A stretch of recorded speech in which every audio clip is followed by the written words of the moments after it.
to Would I Lie to You, the show that sorts the facts from the fibs. And on Lee Mack's team tonight, she presents the one show which is now part of British life. Without it, millions of families would have to eat their tea in silence. It's Alex Jones. The presenter of the extremely popular daytime quiz show Pointless, whose fans will no doubt be tuning into this show tonight. So a big welcome to students, the unemployed and the bedridden. It's Alexander Armstrong. And on David Mitchell's team tonight, well, 12 years ago, he was honoured with a Lifetime Achievement Award. He didn't take the hint. He's still here. It's Chris Tarrant. First light lunch, now the Great British Bake Off. Is there any meal she won't exploit for her own financial gain? Mel Gedroych! And so we start with round one, Home Truths, where our panellists each read out a statement from the card in front of them. To make things harder, they've never seen the card before, so they've no idea what they'll be faced with. It's up to the opposing team to sort the fact from the fiction, and we'll start with Alex. Oh, here we go. I once lost Julian Lloyd-Webber's cello because I was chatting up a parking attendant. David and team. A lot of factors there. Why were you in possession of Julian Lloyd-Webber's cello? Because he had lent it to me. Why did he lend you his cello? Well, not exactly lend. I was kind of looking after it. Where were you, Alex? I was in Manchester. Right. Yeah. And was he playing? Was he doing a gig or something? He was doing, he was like with an orchestra, but he had his own solo part, so he played. I know an orchestra. They have an instrument each, don't they? Yeah, but David, he had a special part. Oh right, okay. Yeah. But for which he didn't need his cello. It was. He asked you to hold the cello. This was before. And go and check on the parking scenario in the middle of the symphony. This was before the concert. Okay. So did you know him? I hadn't met him before. No. But what was the great attraction of the parking attendant? Very handsome, very fit. It was very hot. How could you tell him with a big hat like that and his jacket up He there? didn't have a hat on. They were very modern parking attendants. Oh, he didn't have a hat on? I think we need to analyse this story chronologically. Right. Let's start again. Now, it is the day of the concert. Right. Yes. Dawn breaks. Right.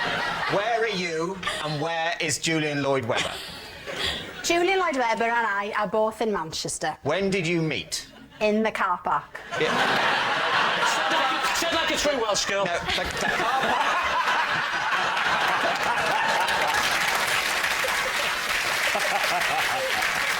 I'm afraid the car park is not an acceptable answer to the question, Right. when did you meet? Right. Because the car park is a place, not a time. Let me set the scene. OK. So, I'm in the car park with the car park attendant. Of course you are. Yeah. The car park attendant is just there. He hasn't got a hat on. He's not that official. He's just generally hanging around the car park, all sexy. He's just hanging out. Yeah. What's he wearing at the time? Has he got anything on? Is he naked? Jeans on and a t-shirt. Jeans and a t-shirt? And an This is luminous just jacket. some guy. Some bloke. He's told you he's a on. car park attendant because No. he wants to sound important. Is that important? Yeah, it's the sexiest thing you can say. Everyone knows that. Julian Lloyd-Webber walks in with his cello. With his cello. Which weighs about 4 ton. No, they're not that heavy. Well, Chris. no. They're not that heavy. And for someone like Julian, who's probably got a bit of sinew and bicep because of all his playing, it would be very light. Yeah. It's not That's going how to feel they heavy. pick cellists, isn't it? They Yes. pick the ones that can carry it. You can teach anyone to play it, but it's the carrying it that's the trick. Exactly. He pitches up. He's on his phone. Yeah. Oh, while on the phone carrying the and carrying the cello. Yeah. What a guy. Were you trying to get off with the car park man because you wanted to not pay for your own parking? It's difficult to know if you're a car park attendant whether any relationship you're in is genuine. Is it me or is it just for the free parking? Exactly. Did he just hand the cello to you with a nod like that while he was on the understanding that you would know what he meant? No, he'd put it down on his side and then just went. What happens then? Yes, this is crucial. Then Julian comes off the phone. taps me on the shoulder. Where's my cello? I look round, cello gone. What? It was the car parking attendant. Who took the cello then? The cello Yeah? had made its way into the concert hall. Of course On it its has. own. The very best cellos can do that, can't they? Well, somebody has taken the cello, gone into the concert hall with the cello. Julian and me flummoxed. Flummoxed? So this is not an attempt to steal the cello. This is a do-gooder seeing an unattended cello and thinking, well, I can't leave that lying around. Someone could steal it. I'd better steal it. It was a good citizen who thought, that's worth millions. It's on its own. I'll take it in. Why were you at this concert? What was your ostensible role? I was a runner researcher. So I was working on a television programme that they were making. That's new information. You didn't say that. I'm suddenly Yeah, coming round to I know. Julian's point of view. So what do you think, David? What are you going to say? It's utter nonsense. You think it's nonsense? I'm going to say she's lying. You both I'm think gonna she's say lying. She's lying, yeah. He's lying in Well, I certainly... I think it's true. Do you? But not enough to overrule. I haven't... Oh, don't say that, because now you... Well, no, it's very rarely that I overrule. At the moment, I believe in democracy. Yeah. But if it turns out you guys are wrong, I may lose my belief in democracy, and this could become a police state. So your answer is? We're going to say it's a lie. Saying it's a lie. Right. Alex, Actually, go. no, we're going to say it's true. Sorry, police state time. We're going to say it's true. I like that. I like that. I find that arousing. Alex, truth or lie? Rob, you should have to take the first answer on this programme. It's true.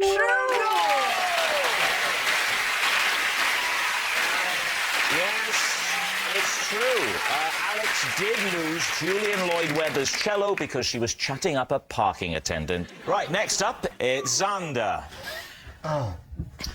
I once prevented a burglar from breaking into my house by hiding behind the door and barking like two different dogs at him.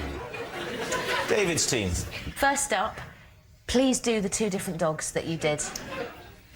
And say what the dogs were. Okay, well, I doubt that Xander, in his state of panic, went, first I'll do a Yorkshire Terrier, then I'll do... No, not an Airedale, a Retriever. I can't do a retriever.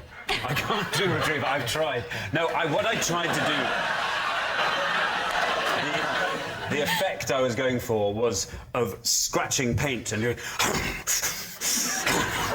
What I wanted to give an illusion of was weight and snuffling. So I went for...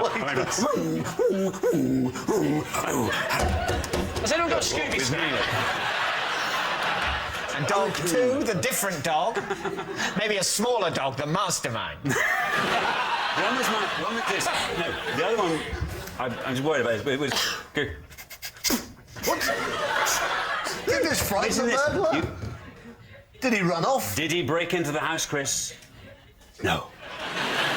You're crouching down behind a door. Yes. And a burglar is also coming through the door. Well, what was happening was the burglar was busy, was at the door trying to force his way in by shoulder barging. The door wasn't open, but he was trying to break the jam. So this was at night. And is your bed Yes, right this by is your... nice. Is your bed right by your front door?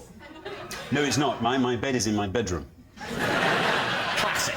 Yeah. I thought because that's the last You place thought, I'll look. hello, somebody's shoulder barging the front door. I was woken up by thunk on the door, and I was just thinking, what do I do? So did you hear he was barging away? Brum, brum, Yeah. and you were then suddenly snuffling away at the making other strange side of the door. sound. Yeah. And then he what? And then what? He paused, did he? He paused, And then and then he went away. I think it weirded him out. Why didn't you do the noise of a scary dog? It sounded like a hamster. this is A very big hamster. That would Scary, actually. Isn't it? That's big actually very hamster. scary. But don't you have a burglar alarm, Xander? I never set a burglar alarm. Not on national television.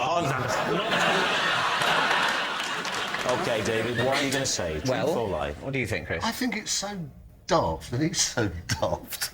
And it's such a ridiculous vision. I think it's almost certainly true. Mal? I'm the yin to your yang. Are Chris. you really? I'm saying it's a lie, a big fat one. I want you to override me again, David. No, I want you to override me. sorry, if I do that, If I do that again, it won't be special. I just don't think a burglar would try and shoulder barge the front door. Okay. I think a murderer might try and shoulder barge the front door. So therefore, your answer is Lie. lie. Okay. Xander, was that the truth or was it in fact a lie? Well, I'm sorry to tell you, it is in fact a lie. Yes, it's a lie. Xander didn't prevent a burglar from breaking into his house by barking like two different dogs. I mean, of course, it's a lie. When burglars break into Xander's property, they still have to walk up the path, swim the moat, and slay the dragon before getting to the front drawbridge. So, at the end of that round, David's team are in the lead by 2 points to 0. Our next round is called This Is My, where we bring on a mystery guest who has a close connection to one of our panellists. Now, this week, each of David's team will claim it's them that has the genuine connection to the guest. And it's up to Lee's team to spot who's telling the truth. So please welcome this week's special guest, Sid.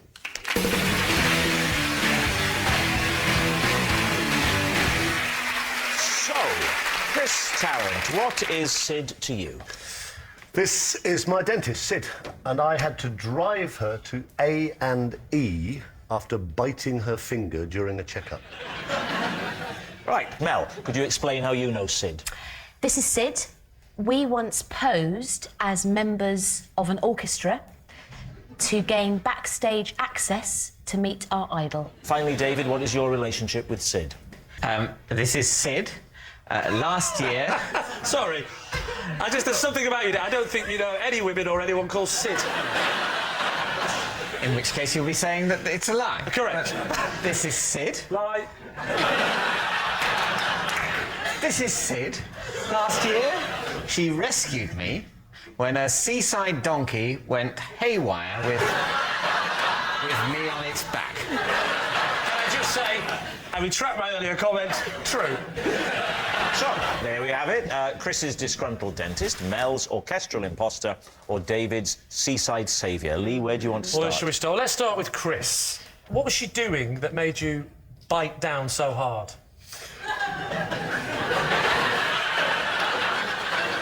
She's actually a very accomplished dentist. Her real name is Sydney Matthews. She is the junior partner in a company called Matthews and Priddy in Weybridge in Surrey. Whoa. Who are Sorry, top her real name is dentists. Sydney. Sydney. Sydney, girl's name Sydney. I couldn't understand what he was saying, but now someone shouted it really loudly in Welsh. It's a lot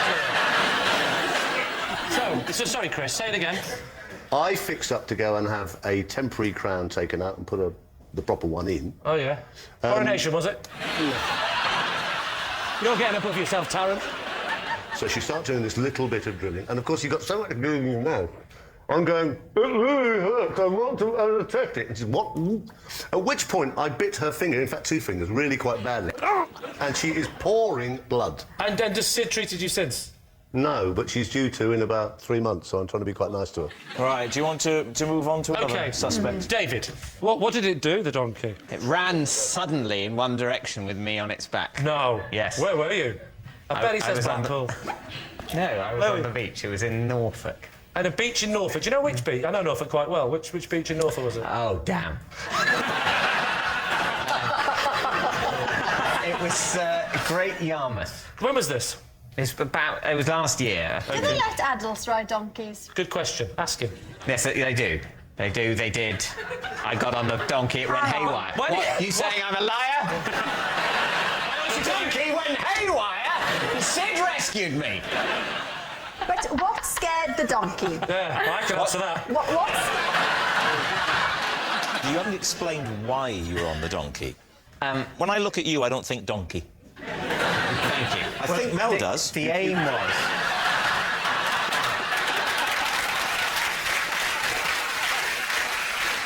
One child of some friends of mine wanted to have a donkey ride and then sort of was a bit nervous of the donkey ride, and I said, well, I'd have a donkey ride to sort of demonstrate that it was, you know, fine and safe. Oh, and, so it was a and as disaster donkey, it was a disaster. Yeah. It was an absolute it was a disaster. It was a very, very sad day. Did you have to pay for the ride? I think so, yeah. Do you remember roughly what that was? I think roughly about £1,000. Been less than that. Certainly not a million, would it be not fair a to say- million pounds, and it wasn't like 4p. David, how did Sid rescue you? She had a geographical advantage on the donkey, because I don't think I'm being rude to Sid to say that she probably couldn't have matched this crazed beast for speed. She was over where the donkey was headed, sort of near there, and was able to intercept and grab the bit of string that's attached to a donkey's face. It's like having Zara Phillips with us, isn't it? It really is. Literally never seen a donkey in your life. Right, what about Mel, then?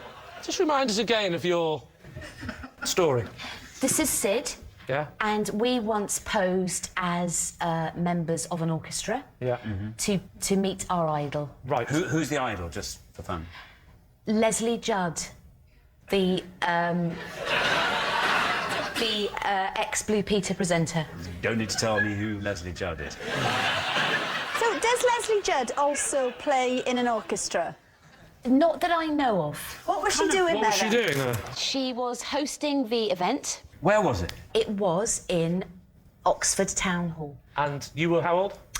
16. You say you posed as orchestra members. How did you go and buy an instrument? We borrowed from a friend, funnily enough, a cello case. That's all you'd need, because one of you gets in it. Yeah. So hang on, when you were 16, I'm just thinking this through. Leslie Judd, as we all know, is a Blue Peter presenter back in the glorious The heyday Fab Four. of The Fab Blue Four. Peter. Exactly. No, Purvis, Singleton, Judd. When Yeah. grown-ups used to... Yeah. When grown-ups used to host Exactly. Blue Peter. Yeah. Great times. Did it work? We got past security. I'm not sure about this security business, to be honest with you. I can imagine a Oxford meeting. Town Hall. Oxford Town Hall, where they're going, hey, we got on next week. Leslie Judd is hosting an orchestra. We're going to need some security. Did she sign anything for you? She did, yep. I had a Blue Peter annual. Yeah. I think Leslie was in circus gear on the front. I've got that Oh, one. that's All right, we need an answer, so... What are you going to say? I think it's Chris. You think Chris Because hit a lady? Sid, more importantly, Yeah. looks like she could be a very good dentist. No, you see, I have to disagree. I disagree. If we're going by looks alone, I'd say she's more likely to have manhandled a donkey. Well, we can't just go by looks, can we? I think she looks like a really lovely friend of Mel's. We need an answer, so... Alex thinks it's Chris. Are you sticking with that? Are you- I'm sticking 100%. And Lee, presumably, you think me? Despite my real gut reaction that it's David, I would say, of the two, we will go with Mel. Ah. Oh, will we go with Chris? Split the difference. Me!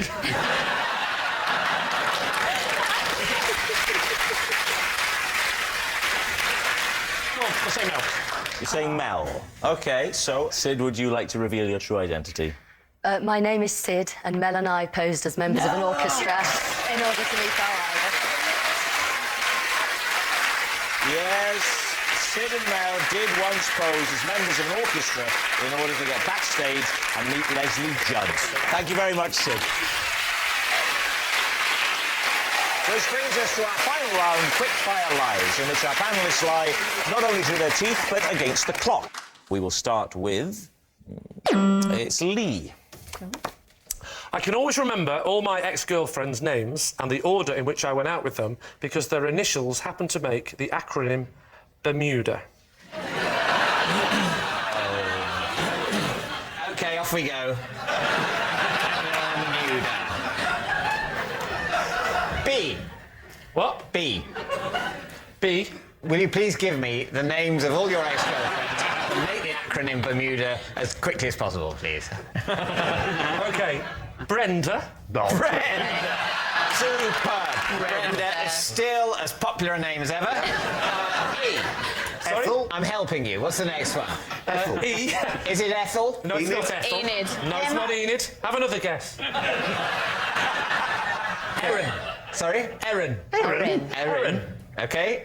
I'll just spell Bermuda. Well, I know, really, I was joking. Yes. Sorry, R. That was that was actually Regine. Sorry? Regime. Regime, as in regime change. No. Next up after regime. Regine was the lovely Molly. Molly. I could tell you a thing or two about Molly, but this isn't the time. Next one. What about you? This is the weird one. Right? They're all a bit weird. Not actually her name, right? But in my nickname for her, Una. What was her real name? Sally. Why did you call Sally Una? Because Una Stubbs played Aunt Sally in Where's the Gummidge. Oh, that's very good. That's very good. He's good. Yeah, Dave, experimental year. If you've forgotten it, I'll never forgive you.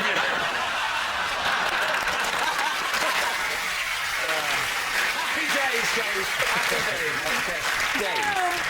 Dave. the D, that's what you're saying. The D is Dave. Of course I'm not. Okay. Delia. Not the Delia. And may I say, not my mother, who was called Delia. True story. Definitely not her. But that's why it popped into your genuinely head would now rather as you were have making it up. And A? Was Alex. That certainly is a serendipitous series. Yeah, if it wasn't serendipitous, I wouldn't have been able to do that. What was the M again? What? The M again? Molly. And the E? Was... What? The E. I'll tell you exactly what the E was. The E was... It was, in fact. I'll tell you exactly...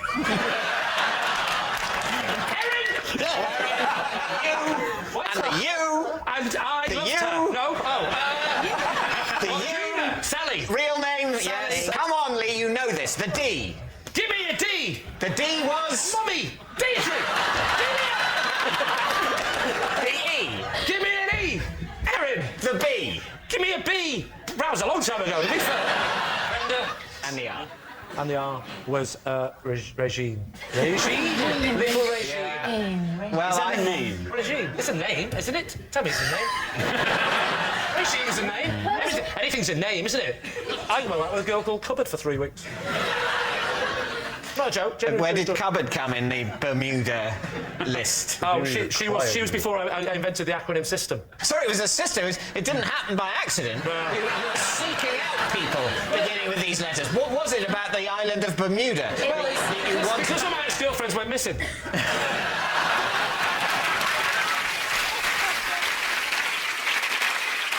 So what do you think, David? What does your team think? I think it's a lie. Would he go with somebody called Brenda? What do you mean, would I go? Yes, she was Miss World, right? She came and she said to me, I really like you. And I went, I like you. What's your name? Brenda. Forget it. So what's it going to be, David? I think it's preposterous because it's preposterous. I think it's a lie. I think it's a lie. You're saying it's a lie? Yeah. Okay. Lee, were you telling the truth or were you telling a lie? Of course I was telling you a lie. Oh, yes, well done.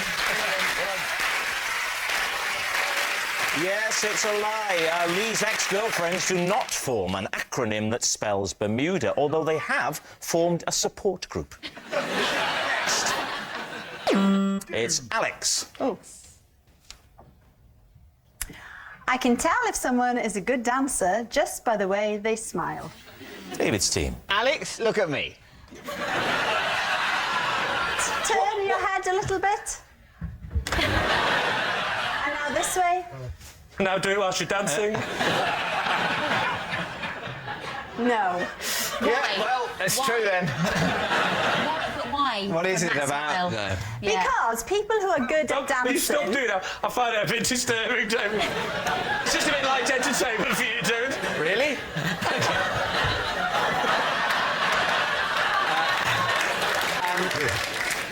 What is it? Yeah, what it's about? People, what do you look for? Well, people who are good at dancing will look naturally smug. What are you saying? Now, you're putting on a smug face. No, he's not. And people who are good at dancing have shorter teeth than you. It's just something about dancers. They seem to be a little bit underdeveloped in the tough area. Are they making up for their short teeth by Could learning be, to I dance? don't know, but it seems to be a pattern. That's what I found doing extensive research. So I'll go round you all now. Open up. You could be all right. Oh, that's a backhand backhanded compliment. No short tooth person. Not mine. Go on. Rob, he's got quite long teeth. No. The thing is, Rob, look. you get up there and prove her wrong.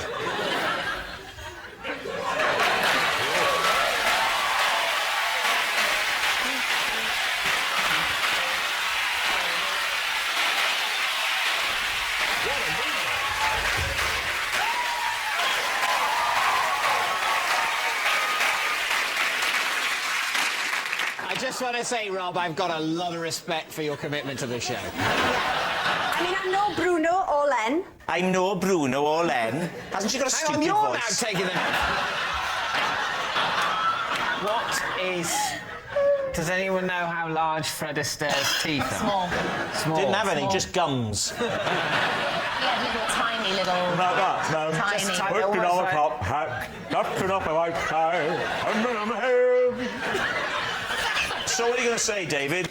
Mel, do you think it's true? I think it's the sort of claim that Ms Jones would make.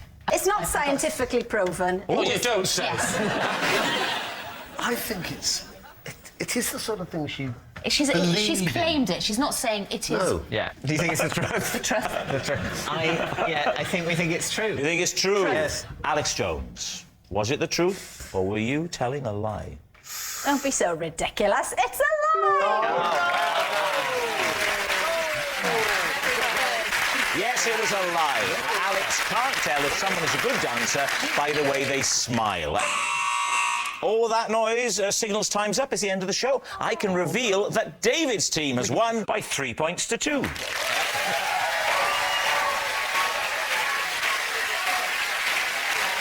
But it's not just a team game, and my individual liar of the week this week is Alex Jones. Well done, Alex. Beautiful, intelligent and gorgeous Welsh accent and eyes you could drown in. That's what she said to me, and I'm starting to think she didn't mean any of it. Good night. So it's comedy all the way tonight here on BBC One. Up next, Have I Got News For You is back with a new series and Stephen Mangan in the hosting chair, followed by all new Not Going Out as Lee Mack returns and he's rocking out at 9:30.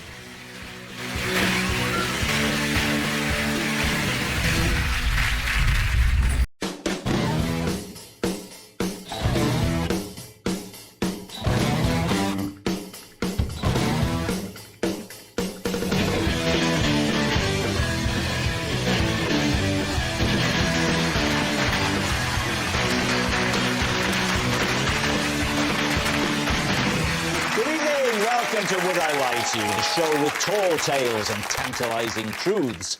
On Lee Mack's team tonight, an actor and comedian who's donating 1,000 free tickets to his tour for NHS workers. Haven't those poor doctors and nurses suffered enough? It's Johnny Vegas! And she played a fearsome detective in Line of Duty, so if she catches you lying tonight, you can expect to accidentally fall down the stairs. It's Anna Maxwell-Martin.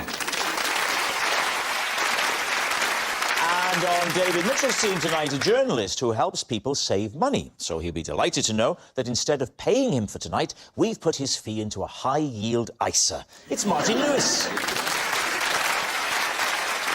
And she's beautiful and talented, like most people who come from Wales. It's Alex Jones. We begin with round one, Home Truths, where our panellists read out a statement from the card in front of them. Now, to make things harder, they've never seen the card before. They've no idea what they'll be faced with. It's up to the opposing team to sort the fact from the fiction. And Alex, you're first tonight. Oh, OK. I once got the giggles on the one show when I accidentally destroyed a priceless historical artefact. These two. What was the priceless historical artefact? It was a letter. Which letter? There's 26 to choose from. A written letter. So who was the letter to and from? To some soldiers from King George. How did you destroy it?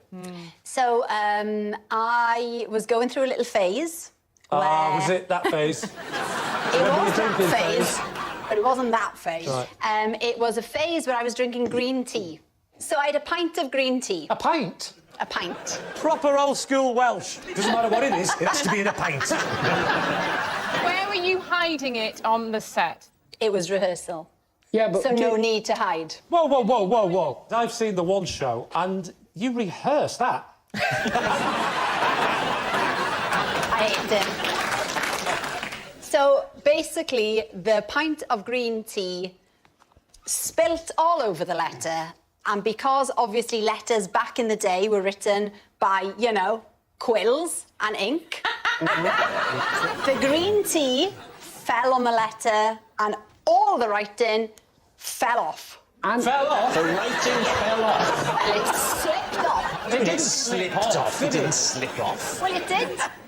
So what happened then? So the people from the museum who'd brought in the artefacts, the glove wearers, they start basically crying because They cried? Yeah, because it's a priceless letter. They were getting angry, and the more angry they got, the funnier I thought it was. You laughed. Well, I've got that thing, you know, when things happen, I mean, I find it really funny. You know, when you're not supposed to laugh? I think there's a name for it. It's called something. Yes, insensitivity. All right. What do we think? I think it's an out-and-out line. I don't think you'd laugh. And if letters fell off a page, I think you were just fantasising over Harry Potter. Anna, what about you? I'm going to say it's a lie. I think it's true, because I think she screams incompetence. I'll go with my team and say it's a lie. OK, so Alex, they've said it's a lie. Was it the truth or was it a lie? It's in fact true.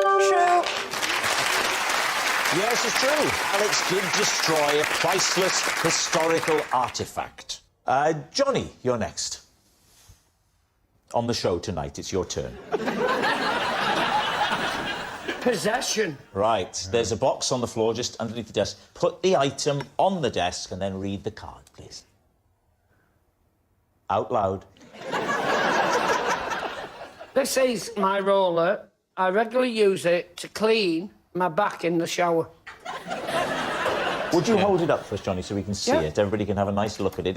It's what I'd call a If you paint need me to, roller. I'll show you how and why I use it. Yeah, go on. Give us a demonstration. I once had, genuinely, an issue with a loofah, and I tripped, and I looked like one of them liars in A&E. Oh. Right, you've got the extendable, you fix that in, do your lower back. You know they can't see that, don't you, Johnny? Oh, sorry, right, there. So you do this. Right. I only ever go to there with it. But it properly gets over, and then if you want to get in rough, you put it shorter, screw it in, and you just get in hard.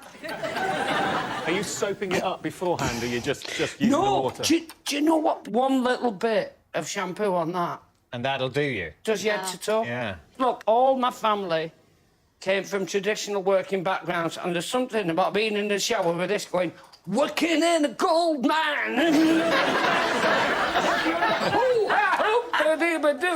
Johnny? Yeah. Where do you keep that in your shower, and do you take it out, or have you got a hook? I put it in a separate cupboard because if you have guests round, you don't want them to feel like they have to use it.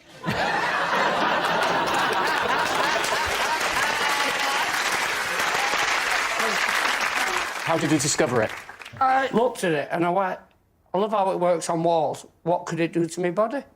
And I saw it and I thought, it's my time. It's my, hey, hello, you. Give yourself a chance to remind yourself you're lovely.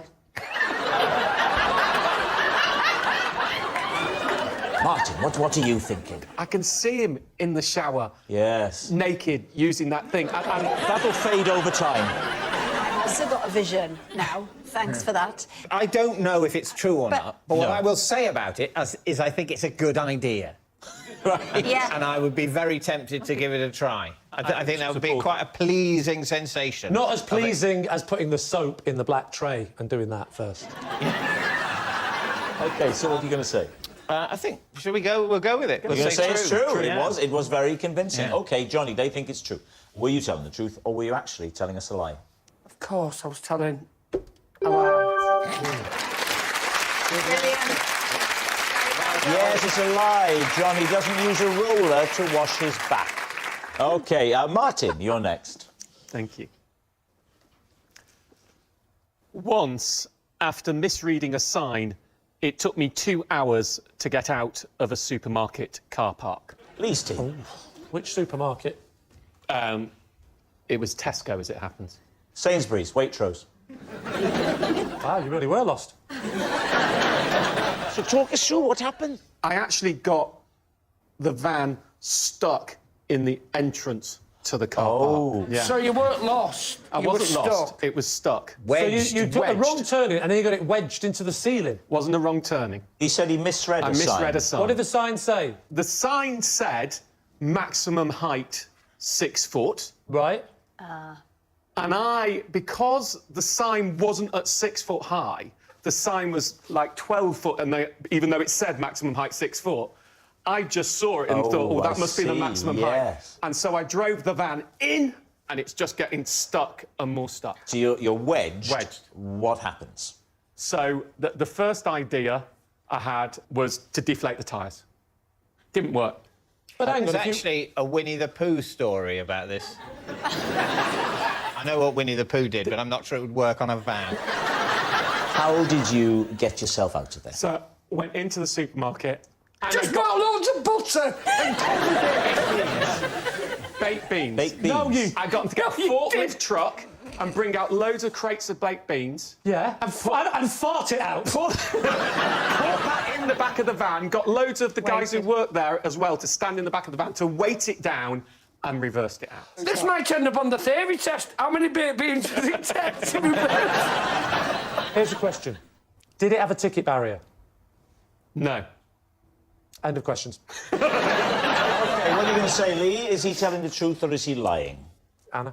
I think Martin was doing a very sophisticated bluff, so I'm going to say true. I don't believe you. You think it's a lie? I think it's a lie. All right, we'll go with that. Lie. Lee, truth and lie. I'll say true. You're going to say you think it's true? I think it's true. Martin, was it true or was it a lie? It's true. Our next round is called This Is My, where we bring on a mystery guest who has a close connection to one of our panellists. This week, each of Lee's team will claim it's them that has the genuine connection to the guest. It's up to David's team to spot who's telling the truth. So please welcome this week's special guest, Johnny.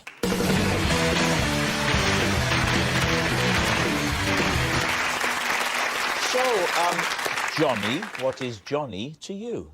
This is Johnny, and we once pretended to be members of Take That to get backstage at a gig. Right. Johnny's boy band buddy. Anna, how do you know Johnny? This is Johnny, and it's my fault that he had to climb a mountain twice in one day. Right. Anna's unhappy hiker. And finally, Lee, your relationship with Johnny. This is Johnny. At school, we both fell victim to Brian Pimento's infamous biscuit con. So there we have it. David, where would you like to begin? Johnny, what did you do with him? You snuck backstage? Well, we didn't sneak. Yeah. What we did is we convinced an ignorant promoter in the early days of Take That that we would Take That. We didn't only snuck backstage, we wanted to go on as Take That. Did you And go you on? said that you were actually in the band. We said that we were the band. We were at a local county show and we decided it would be a good idea. Take That had just released It Only Takes a Minute Girl. So Which is an unusual brag. And they weren't that well known, so they booked them cheap and we decided to just chance our arm and pretend that we were them. And which particular member, because I'm struggling here to think who it would be. This was a stroke of genius. Johnny told them that, like, every boy band needs one that's, like, everyone thinks they stand a chance with, and that was me. You always need one in the band that you think, yeah, I could. Yeah. and that, Rob, is why we have you. Thank you very much. Thank you. So where was this? At a big show. Well, a big show, that's not very specific. Oh, you said it was at a county show. No, so I'm- no. yeah. Yeah, right. I'm imagining there's a lot of livestock being sold and displayed. But what... It wasn't that far. Right. Because before we were due to go on stage, they just judged the best rabbit. I can totally imagine the kind of event where early in the evening they judge the best rabbit and then Take That comes on. But just in case not everyone can picture it, can we have some details? It was St Helens, What county is St Helens in? Merseyside, and yet with the Cheshire postcode. Sort that out. When was this, It was Johnny? a big show. It was a big show. Johnny, what happened? Did you get up onto stage? No, what we did is we turned up and announced ourselves as Take That. Yes. But there's only two of you. He was better looking Yeah. at the time. You know, marriage and running a pub hadn't ravaged him. And we turned up and just announced that we were Take That. And how far did you get with it? We got backstage. They were running late, so we were gonna go on as Take That. Right. And there was only one guy who, outside of myself, who'd seen the video. Yeah. And just as they were about to announce us on, he ran up and told us to get out. All right. Who would you like to question next? OK, first question, Anna, is what Johnny's saying true? The fact that you're considering it is bad news for your story. But, can you remind us of your story? Something about a mountain twice. Yes, it's my fault. He had to climb a mountain twice in one day. Which was the mountain? It's called Cat Bells. Anyone heard of a mountain called Cat Bells? It sounded like she was trying to say Kathmandu and forgot the rest. Cat bells. Where's Cat Bells? It's this country, my love. It's near Keswick in the Lake it's in the District. Lake District. What was Johnny? Was he like with you on a trip? Was he your guide, or was he like an ambulance person? Has it got to be one of the three? I'm giving options. OK, well, don't go through them all. We'll be here all day. Was he a fireman? Was he a postman? Was he a friend of your cousin or your cousin's friend? Was he your Uncle Pete or your Uncle Bob or your Auntie Pauline? Or just, you could use another system. Who was he? Who was he? Who was he? Johnny's my friend. Why was he and were you going up Cat Bells? Because it was like an anniversary, friend group anniversary. Leave the children at home, get on the bits, but earn the things and do Get a on bit the of bits. exercise. Get on the bits and earn the things. She's making perfect sense. Get on the bits and earn the things. What do you mean? Have you had a bang on the head? Get on the bits and earn the things. What? So what are you talking about? Yes, Lee's question. Please answer Lee's question. We're marking 25 years of friendship Right. to earn the night out. This is the exercise that you're doing to justify getting Yeah. drunk later. Yeah. And you go up Cat Bells, Yeah. tired, nice view. You go down Cat Bells. Why do you make him go up again? Because I realised that I had lost my phone and presume my phone is at the top. How Yeah. long does it take to get up Cat Bells? About 2.5 hours. Good Lord. So I'm having a little, episode, a weep and a cry, and Johnny volunteers to go back up and get it. Right. And is that because Johnny fancies himself as Wolverine? I've not seen those films. Is he a great phone fetcher? Neither have I, but he's very Hugh Jackman. Isn't he? Have you not seen that film, David? Wolverine Phone Fetcher? I think it's more that he's a very kind person, and I know a few things about Johnny, so... So a mixture of goodwill and blackmail. I'm hasten to add, when Johnny was in my life, in my story, he was a very generous person. He always went out of his way to help. In my story, he's an intolerable pillock.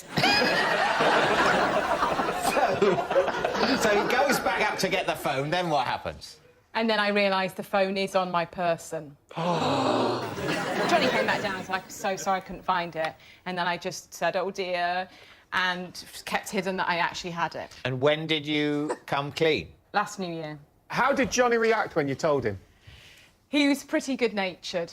He likes exercise. All right, now what about Lee's story? So- Just remind us, Lee, what it is you're trying to convince us of. This is Johnny, and when we were at school, we both fell victim to Brian Pimento's biscuit con. Who is Brian Pimento, and what was his biscuit con? Good question. Brian Pimento was a kid in our school who was a few years older than me and Johnny. So how old were you at this point? 11 or 12. And what was his biscuit con? Well, he approached us in the playground and said, "Hello, boys, I've hidden a biscuit. Do you want to find it?"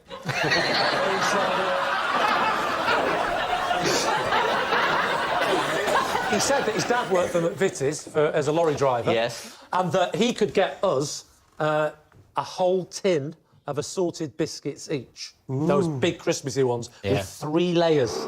And what did you have to do to get these? Well, he said, so if your parents smoke and you can take some cigarettes from them and give them to me, I'll exchange it for 2 big tins of triple-stacked Christmas assorted biscuits. How many cigarettes did he require for those biscuits? 5 each. That's a good deal. For who? For, I would say for you. Yeah. Oh, no, I can't David, Yeah. let's talk. You stole 5 and Johnny stole 5 from his parents? Didn't ask where he got his from. OK. You never ask questions with these sort of things. I said to him, where'd you get cigarettes from? And he went, I thought you said you never ask questions with these sorts of things. no, that's what I learned when I said, where'd you I get see. cigarettes from? So this was the next day, you turn... Is it? The No, day- that evening. That evening? Meet us in the woods. Nice and specific. Meet us in the woods tonight and, and bring your keyboard. What happened? What happened? He came and we thought he'd be on his own, like he was when he offered us the deal. From the bushes, 3 lads appeared either side of him. He took the cigarettes, he said thank you, and then they all started laughing their heads off at us. Oh, And said, Lee. ain't no biscuits, son. All right, well, we need an answer. Is Johnny Johnny's boy band buddy, Anna's unhappy hiker, or Lee's scammed schoolmate? What do you think? I think it's Anna's hiker. I think that's the one that has the biggest ring of truth for me. Lee's story was, you know, fine. But the thing is, you and Johnny are not the same age. Don't listen to her, Johnny. She's being very rude to you. I see a lot of myself in Anna, and I would have gone up a mountain for bits. So I believe that side of it, and I think... So you both think it's Anna. What are you thinking, David? We're going to go with Anna. OK. Yeah. Right. So, Johnny, would you please reveal your true identity? I'm Johnny, and Johnny and I pretended to be members of Take That. Yes, Johnny is Johnny's boy band buddy. Thank you very much, Johnny. Which brings us to our final round, quick-fire lies, and we start with... It's... David. Once, on a family day out, I got the jitters and had to flee an owl sanctuary. Lee's team. What gave you the jitters? I'd been asked to have a photograph of me taken holding an owl. Right. Where was this? In Cornwall. I'm on holiday. With your family? Yes. Oh, it was recently. Yes. Oh, I think you meant as a child with your parents. As a fully grown man. As a fully grown man. You As got an the jitters. Adult man, I got the jitters. Because you thought the owl might be a bit terrifying. Yeah. David, can I say that if you were my partner and we were at an owl sanctuary and you got the jitters and fled, you'd be toast, mate. I simply would have no respect for you at all. What you have to remember, Anna, is that there's a long journey that leads to someone choosing to marry a person like me. And part of that journey is learning to cope with a person like me. But also, to be fair, I've been to owl sanctuaries and they flap in everywhere. I mean, it's enough to... They're predators. You know. I didn't know which owl they were going to put me with. Right. Some little owl, that's fine, any trouble. But you know, there's a great big one like a mini post box. Who was it who asked you for a I photo? think it might have been the manager of the Owl Sanctuary. He wanted a photograph with TV's David Mitchell. Yes. When I was initially asked, you sort of think, oh, I should say yes, and then, but I don't know. It's not like I want to hold an owl. I'm sure it would probably be fine, but it'd be a bit What were you stressful. worried about? But I thought they'll give you a big glove, and I never liked it in science at school. You were where worried you're about doing putting an the glove on? No, I wasn't worried about that. I'm trying to explain, but this is like a 4-clause explanation. So, how many claws did it have? Then they've gone off. They're not really, I'm saying, do I now have to sort of go to the reception desk and ask for the photograph? To sort of go, is this what I said I'd get a photo? So, shall we do that? And then it might look like I'm sort of desperate to, seeing as I'm here, will you please take a special photo of me? I'll tell you what sounds like a with an lovely, owl? relaxing day out with you. So did you have to say to Victoria, I'd be happier if we left? Or did you just say, we're going? How did you approach that? I think I did it in more of a vague, pathetic way. Let's go, we're going. Let's go to the car. Oh, I don't like that impression of you. Let's go, I want to flee the scene. Oh, David, I'm so sorry. She absolutely hates you. Exactly. Just when I'm getting a bit of a handle on my own self-loathing, then this happens. These guys have been trying to build up my confidence for weeks. 4 years. This is the first episode I've spoken in. Right, let's have the voice of reason. Johnny, what do you think? I don't think it's true. I think you're too well-mannered. I think it's true because I think David is a duplicitous person. All right. What are you going to say, Lee? You've got a truth and a lie. I can see David doing this. They were probably on the edge of bankruptcy, and they said, what we need is a celebrity to walk through the door. Then the music started, and you walked in, and they went, the Owl Sanctuary is saved. If you can have a photo, and we can put it on the website, things will change for us. But no, you fled, and all those owls were put down. No, you... I've got to go with a sensible one and say, true. You're going to say that it's true. David, was it true, or was it a lie? It was true. Yes, it's true. David really did flee an owl sanctuary. Next. It's Johnny. Oh. I once spent the night in Millets after falling asleep in a tent. David's team. Which branch of Millets? It was up in Kendal. When was this? 5, 6 years ago. 5, 6 years ago. And what were you going into Millets for? I had a big argument with my child and my nephew. We had the camper van, and I said, have you got your coat? Yes. Have you got everything? Yes, yes. Stop being boring. We got there, and they hadn't brought any warm weather gear, not even a cagoon. I then left them. They palled off. You know the bit where you go, there's no internet, go and play. When they got playing, got talking to this family, got about it, and the dad said to me, you go off, you know what I mean, get them some coats, they're fine with us. I went to Millets, and there was one of them ridiculous, stupid, like, back in 5 minutes we'll be open. I won't lie, there was a pub opposite. Well, you might, because of the format. All right, yes, OK. There was a pub over the road. I went to the pub. Eventually, I saw a light on. I went in, and I couldn't find the guy. And I thought, I'll hide in the tent and surprise him.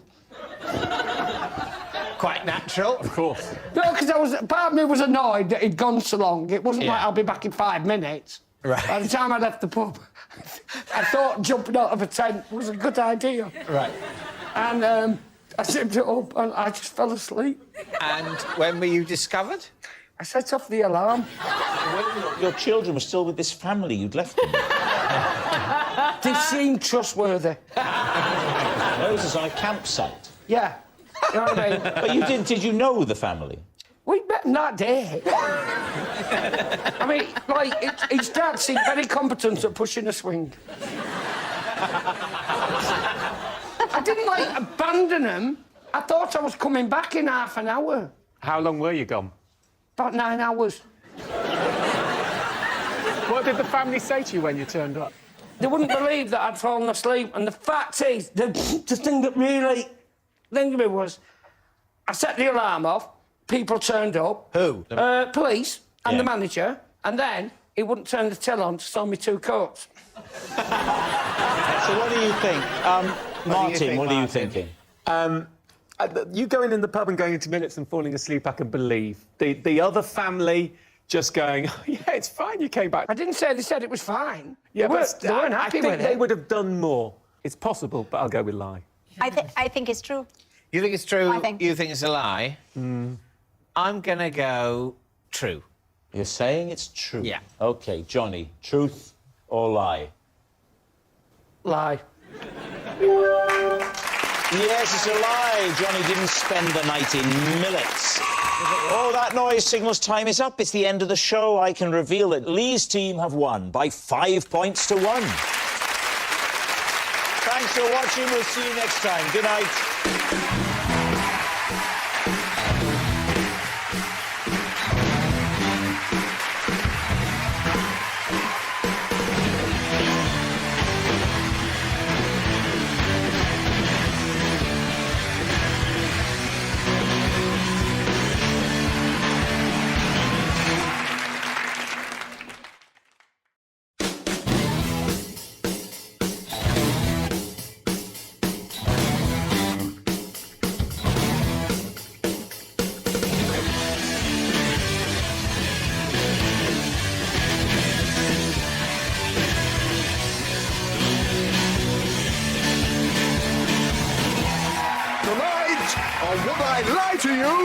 She's a sporting great. It's Gabby Logan. He's David's mate. It's Robert Webb. And their team captain, Mack. And facing them tonight, he's the joker in the pack. It's Rob Brydon. He's a Channel 4 hack. It's Krishnan Guru-Murthy. And their team captain, David Mitchell. But first, please try to convey a convincing impression of complete spontaneity in appreciation of your host, Angus Deaton.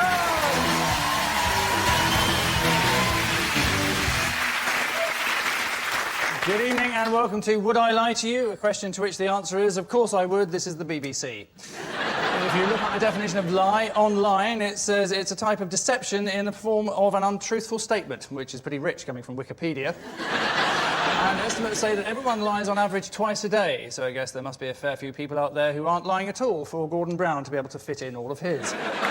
Which brings us not a moment too soon to round 1, the domestically titled Home Truths, in which our panellists take it in turns to read out a statement from a card in front of them.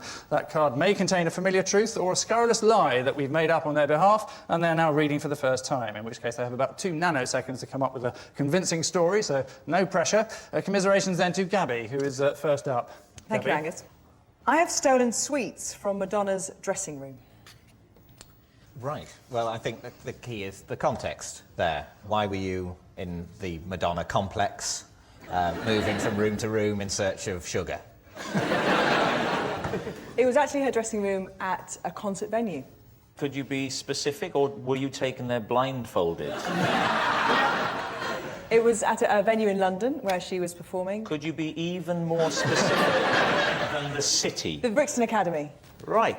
Why were you around the backstage? Did you have it was the Brixton Academy? Accidentally, I found myself in the VIP party that was apparently right next to Madonna's dressing room. So I was walking out and looked in and saw this dressing room and just wandered in because I was intrigued. What were the sweets? The sweets were, you know, those long red licoricey things with sugar that are quite sour, actually, when you know they get the back of your mouth. I find this very hard to believe that the door wasn't manned by... I'm disappointed that you don't find it hard to believe that I would steal. No, I accept that straight away. Can't imagine... I mean, even if she asked for sweets, I don't think she'd ask for that sort of red licoricey string. David, your verdict. You're the team captain. You have to come to a decision here. I think we're moving towards lie, aren't we? Yeah. Lie. Yeah. OK, lie. You're saying it's a filthy lie. Gabby, truth or lie? It is indeed the truth.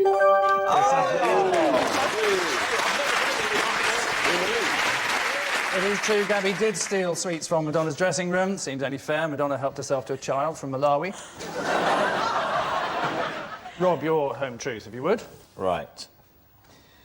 I once simultaneously worked as both the DJ and the newsreader on local radio, using a different accent for each job.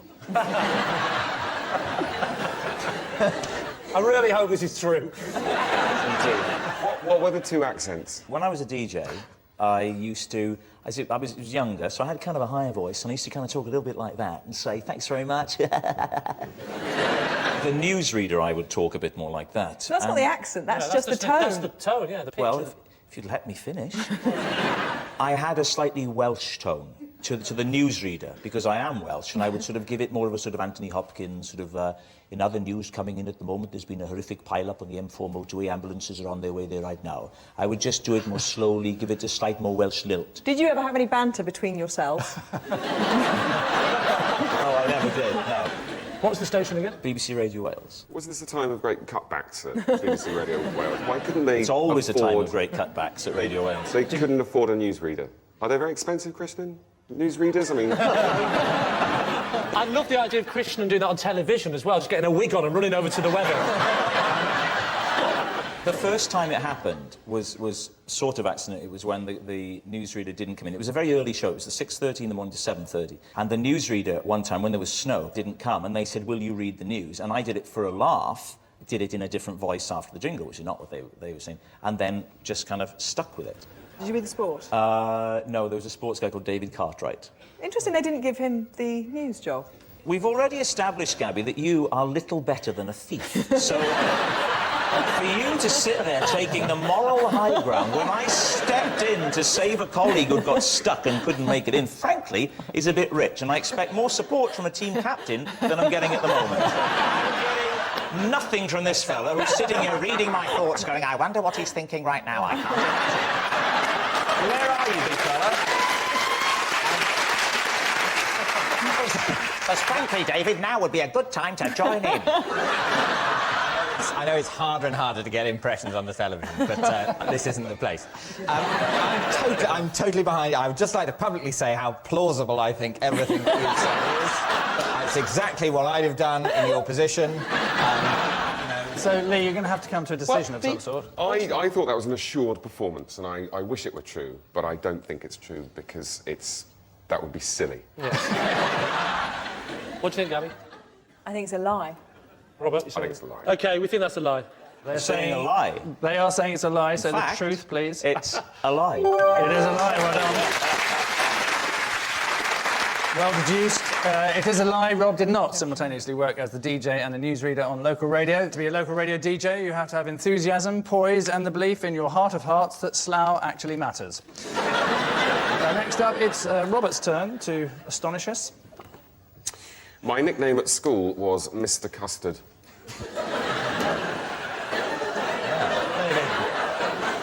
Your initial response. Why were you called Mr. Custard? Can I just check? You two didn't go to school together, did you? No, it's not quite carry that on. sick. But it happened because of this. Because I was very sick once on some custard because I was at school. On some custard? On some custard. Right. Well, the custard made me sick, but there was some custard left, so I suppose, yes, David, I was sick on some custard. You were sick custard on custard? Yes, exactly. Right. Custard he mixed... sees custard, he sticks custard on it. That was the thing. That was the Mr. system. Custard. That was He'll the system. custardise any custard. custard. How old were you? I was 9-ish. Oh. Yeah. How long did it stick?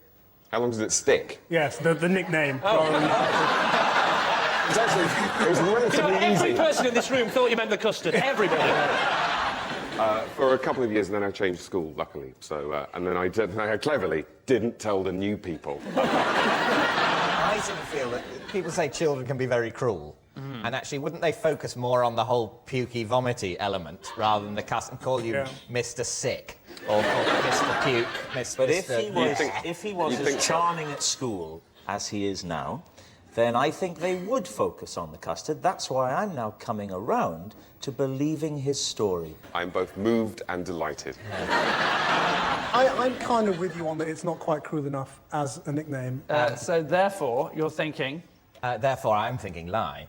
I would go with that. I'll go with the consensus and say lie. OK, team captain is saying it's a lie, so, Robert, time to confess. It's a lie. It is a lie, well done. And so we descend lead balloon-like into round 2, the Ring of Truth, where I read out some extraordinary celebrity facts, and the panellists' mission, should they choose to accept it, is to establish the truth or otherwise of that fact. Lee's team have these words of wisdom to enjoy. Some games magnificent, some other not so good, and you know, omelets, eggs. You haven't got any eggs at the moment. No eggs, no omelets. And depends of the quality of the eggs. In the supermarket you have eggs class 1, class 2, class 3. And some are more expensive than others, and some give you better omelets. So when the class 1 eggs, you know, are in Waitrose and you cannot go there, you have a problem.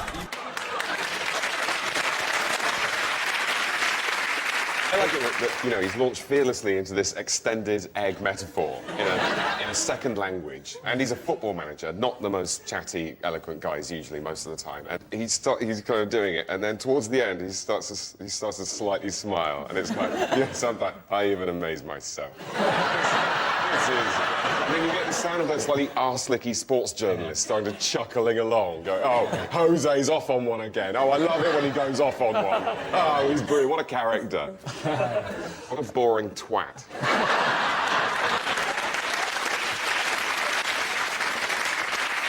OK, here is the related fact, then. Jose Mourinho is about to release his own range of air fresheners. The tagline for the advert is that Jose's filling your home with the sweet smell of success. And the fragrances include something called Scent Off and the special one. Sent Off, they've obviously put a lot of effort into the pun there. Yes. And the second one, they've just said special one. The third one's probably stinks like a Norwegian forest. Let's go for a pint. Beckham has his own fragrance, and Sven had his own pasta sauce. Body fragrance, isn't it, Beckham? Yeah, Alex Ferguson drinks toilet duck. Anything's possible in this game. So, Lee, any idea? Oh, you're the football expert on this particular panel, so what do you think? What do you think, Gabby? Yeah, I don't think it's true. I just think it's too random. I mean, air fresheners. No. OK, I'm saying it's a They're lie. saying it's not true, and it is, in fact, a lie. Right, well done. Yes, Jose Mourinho is not about to release his own range of air freshener. He was thinking about it, but Roman Abramovich had just bought the world's supply of air. Jose introduced a club dietitian and nutritionist at Chelsea, although Ashley Cole still likes to get stuck into a half-time orange, or Cheryl Tweedy, as she's known. Now for David's team, with a question about this somewhat surprising agony aunt, with the emphasis very much on agony. You've got no ambition and you don't want to do anything, you might as well just go and lay in a ditch. To be expecting to go from where you are now, which is on the sofa, to halfway up the ladder. No, I don't. And you can't, you've got to begin on the first rung. But I'd rather be on the first rung of a ladder that I want to climb than halfway up a ladder I don't. OK, which is this ladder you want to climb? I don't know yet. Tie me up in knots now. I really ain't got a Scooby-Doo what you're talking about now. Yeah, I'll start one ladder. Yeah, what do you want to do? I don't know. So what ladder do you want to be on? You don't know what ladder you want to be on. Exactly. Until you've tried different ladders, how do you know what ladder you want to be on? You're the window cleaner.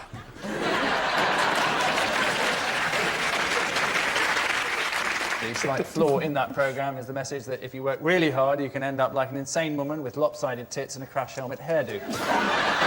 Here was your related fact. Anne Widdecombe relaxes by listening to an LP of lion and tiger noises from the jungle. Is that true, David's team? Well, I mean, definitely the possibility exists. I would sort of like to say, in defence of Anne Widdecombe, that the thing that's bad about her is all of her horrible views, not the fact that she's ugly. You know, is that the best thing we can say about this woman who sort of voted against gay rights and horribly wanted to get into power and make us do horrible things? This evil person. And the only thing we can find to say about her is she doesn't look great. It is a bit like insulting Hitler because you don't like his moustache length, isn't it? Right. Or his hairdo. Or his hairdo, exactly. Which David didn't want to mention the hairdo.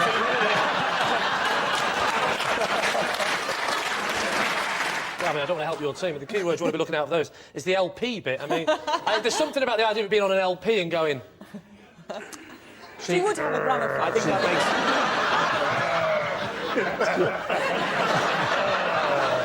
makes... I think this is undoubtedly true. Are you going to overrule your teammates? I'm or not going go to. I with have them? absolutely no idea. Right. And Rob seems confident. I think it's a lie. I think it's a lie.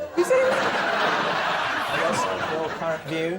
I'm going towards a lie because I think the lion and the tiger bit is the thing that sort of... If it was whale music or... Okay, Wait, I think it's true. You think it's true? I'm going to go with what you think now. Okay, it's a yes. It's a yes. It's a yes. Say no. Say no. Say no. I would say lie. He says no. He says lie. You say... It's no lie. It's true.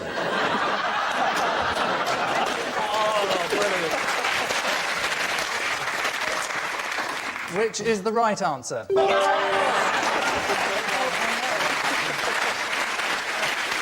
And Widdicombe does relax by listening to an LP of lion and tiger noises from the jungle. They drown out the growls her stomach makes when she hasn't eaten for 10 minutes.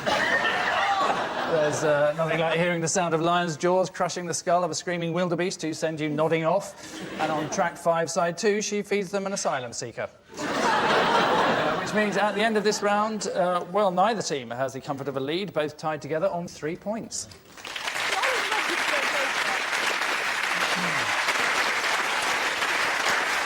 Our next round is the inadequately titled This Is My. Lee's team will each claim to have a connection with tonight's mystery guest, but only one of them will be telling the truth. It's then up to David's team to spot the saint amongst the sinners. So please welcome this week's special guest person, Viva.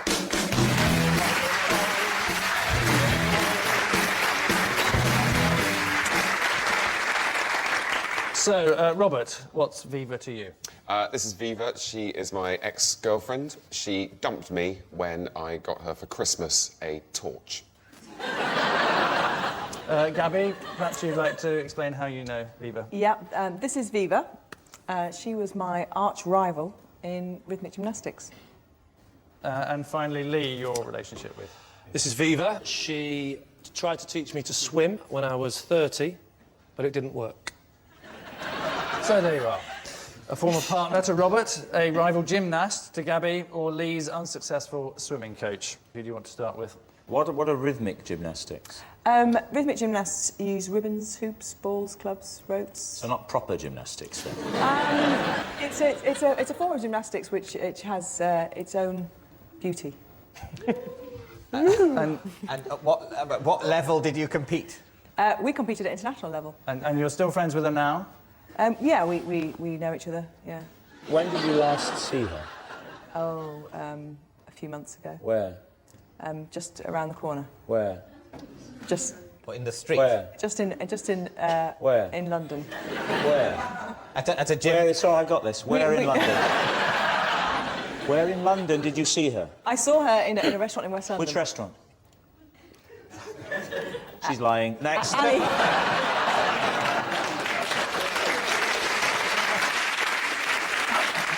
Are you the same age then? Viva's actually about a year older than me. Yeah.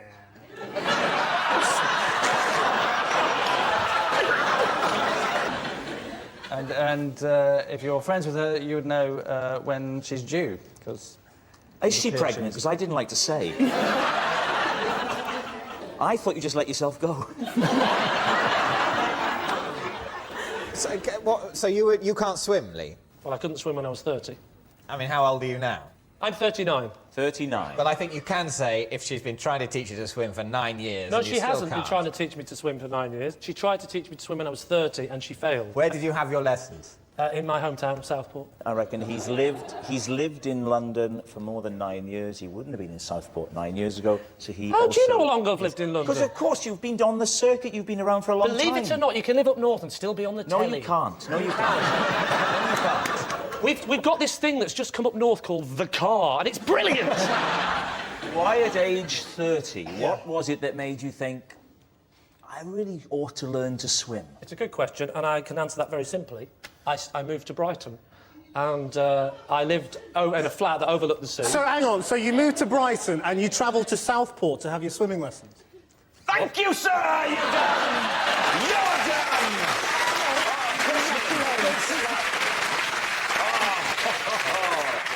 You should be on the bill. Now, when you're finished, can I continue the story? Yeah, yes. I don't think there's any point. At the age of 30, I moved to Brighton, and I looked at the sea, and I thought, oh my God, I'm terrified of the water. I'm moving back to Southport.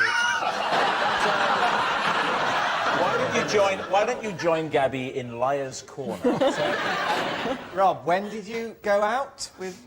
This was in 1991, in between my school and university. What kind of torch was it? Quite a cheap one. We met at Gateway Supermarket, which was my after-school job. She was putting out a display of cheap plastic torches, And you thought, and I "That's thought the it gift." would be a funny joke to give her that for Christmas, and it didn't go down as well as I'd hoped. And who dumped who? Viva dumped me. It was partly to do with the torch. Also, it might be something to do with the fact that I didn't go up to her 18th birthday party because I hated all of her friends. Why did you hate all her friends? They were boorish and irritating.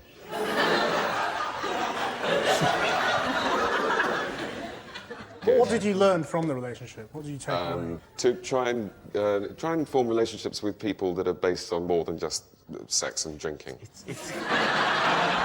You say you learnt that message in 1991? Well, I tried The difference. OK. It's definitely Robert because of the way that Viva is reacting when Robert is speaking. She's kind of going, oh, that idiot.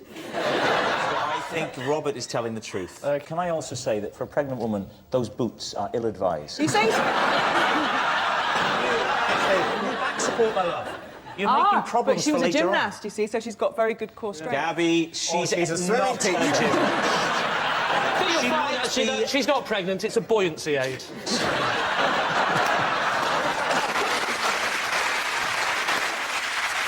OK, David's team, we need an answer. So is this person an erstwhile girlfriend from Robert's past, Gabby's gymnastic opponent, or Lee's swimming teacher? I think Robert is telling the truth because when he said that her friends were really boorish, he looked really quite nervous about it. He did, yes. OK, I think we're going to say Rob's telling the truth. It's Robert. Viva, perhaps you'd like to reveal who you really are. I was Gabby's rival.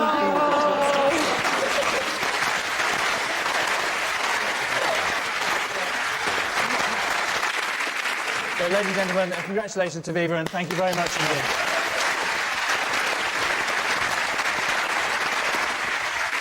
So, at the end of that round, it's David's team who are showing all the fighting spirit of the French, caving in as they have 4-3.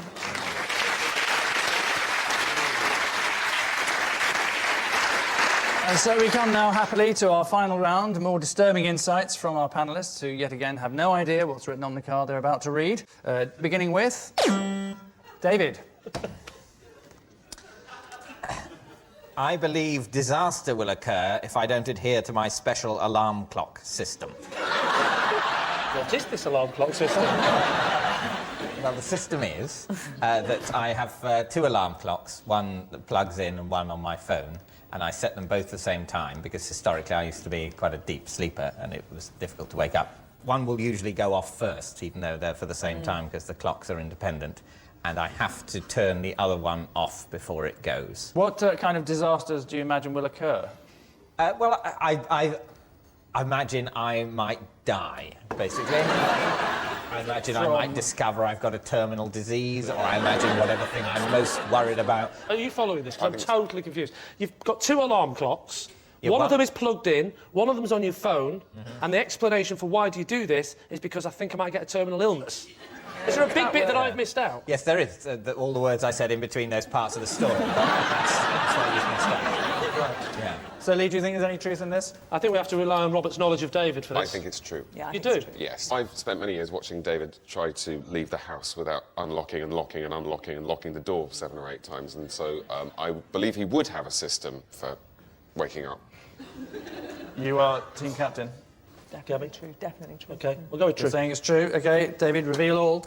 It is, in fact, true.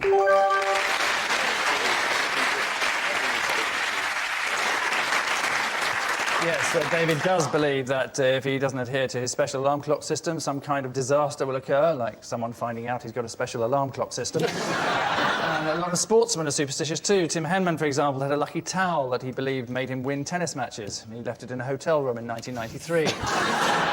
Next, Krishnan. I check for monsters before I go to bed. Because I'm afraid of the dark. How can that possibly be true? You read the news. Yeah, but there's lights on when he reads the news. It's gone on a long, long time. Well, since I was very young. Does this happen every night? Every night before you go to bed, you check for monsters? It depends on whether I'm alone. Well, it's probably slightly embarrassing if you're not alone to check for monsters. Possibly. I'm a journalist. I travel. I'm on my own quite a lot. So talk us roughly through it. You're in a hotel somewhere away from your wife, it's dark. That much we can pick. I'm in a hotel room. I'm on my own, as I generally would be in a hotel room, and I would check in the wardrobe, in the ensuite bathroom. Right. Because you never know what's in the shower. Yeah, I think you'd be pretty sure it's a pubic hair on the wall. The hotels I stay at, anyway, it's a certainty. Lee, what are you veering towards? Are we saying not true? I really don't think Unanimous? it's true. Lie. Yep. Unanimous, it's a lie. OK, they're saying it's a lie, Krishnan. Tell us the truth. It's 100% true. It is absolutely true.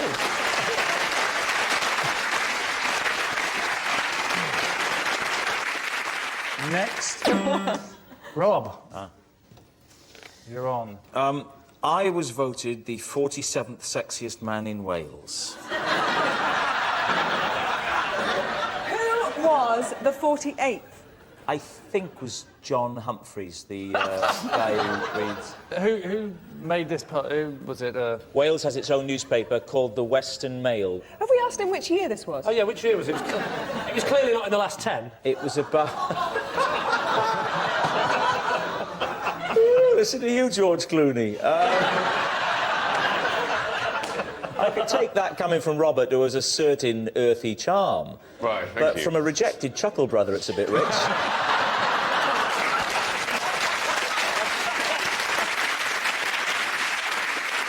So, are you team captain? What are you saying? OK, we think that's a lie. Yeah. OK, they're saying it's a lie. Is it the truth or a lie? It's true. It's absolutely true. Yep, it's true. Rob was voted the 47th sexiest man in Wales and would have finished even higher if he hadn't got cramp in his dialing finger. Next, Robert. I was voted the 88th sexiest man in the world. By who? But it was the readers of some women's magazine. Which Blind and Wretched. You would know. It was new look or new woman. Where did David finish? I'm not so very sure David was on that Not listed, list. unfortunately. Generally, Robert is considered the better looking one of your outfit. But if it were me, can I say this, not in a gay way, but I think that you are easier on the eye than him.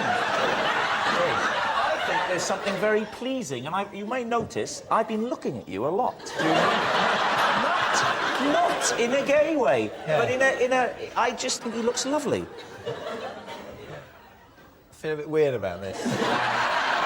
But, thanks. Rob, Anyway. if we could drag you back to the poll. I think it's true. Robert, the answer? It is true. It is true.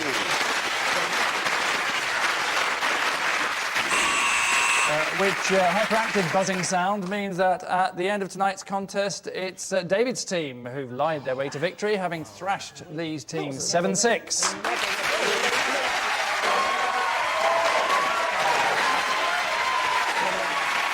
So, cheers and applause to our winners, jeers and derision to our losers. We leave you with the thought that, according to Winston Churchill, a lie gets halfway around the world before the truth has a chance to get its pants on, which suggests that while lies may travel faster, truth has been having a lot more fun. Good night.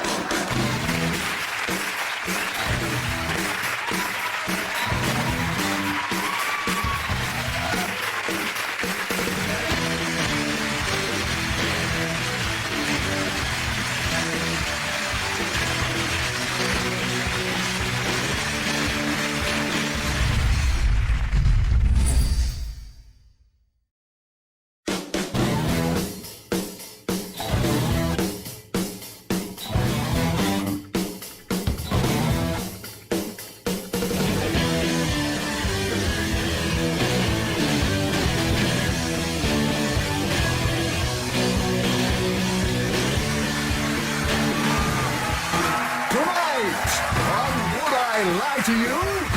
He goes in succession, Sir Chris Hoy. Making an impression, Ronnie and Comer. And their team captain, David Mitchell. And facing them tonight, sports fan, Gabby Logan. Yes man, Danny Wallace. And their team captain, Lee Mack. And here's your host, Rob Brydon.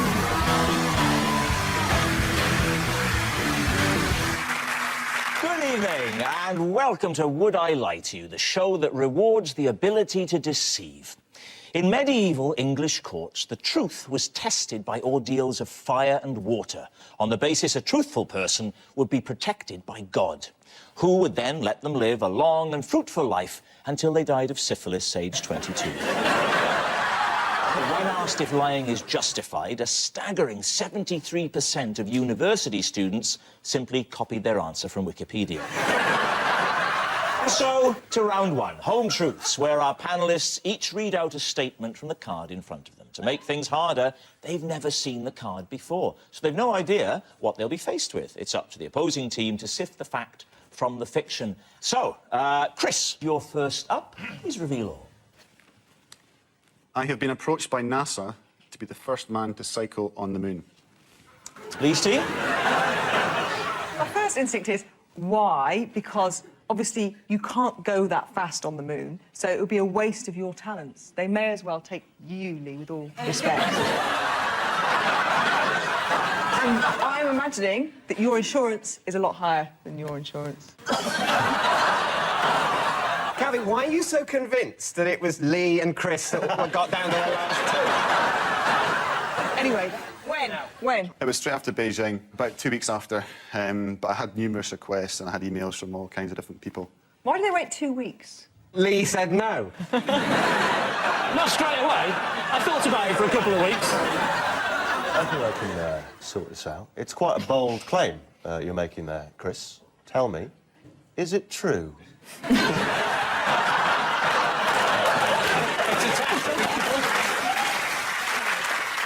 Of course it's true. Oh, very good. Very good. Yes. Hey, wait, whoa. He might be lying. He might be lying. Oh, I hadn't thought of that. Yeah.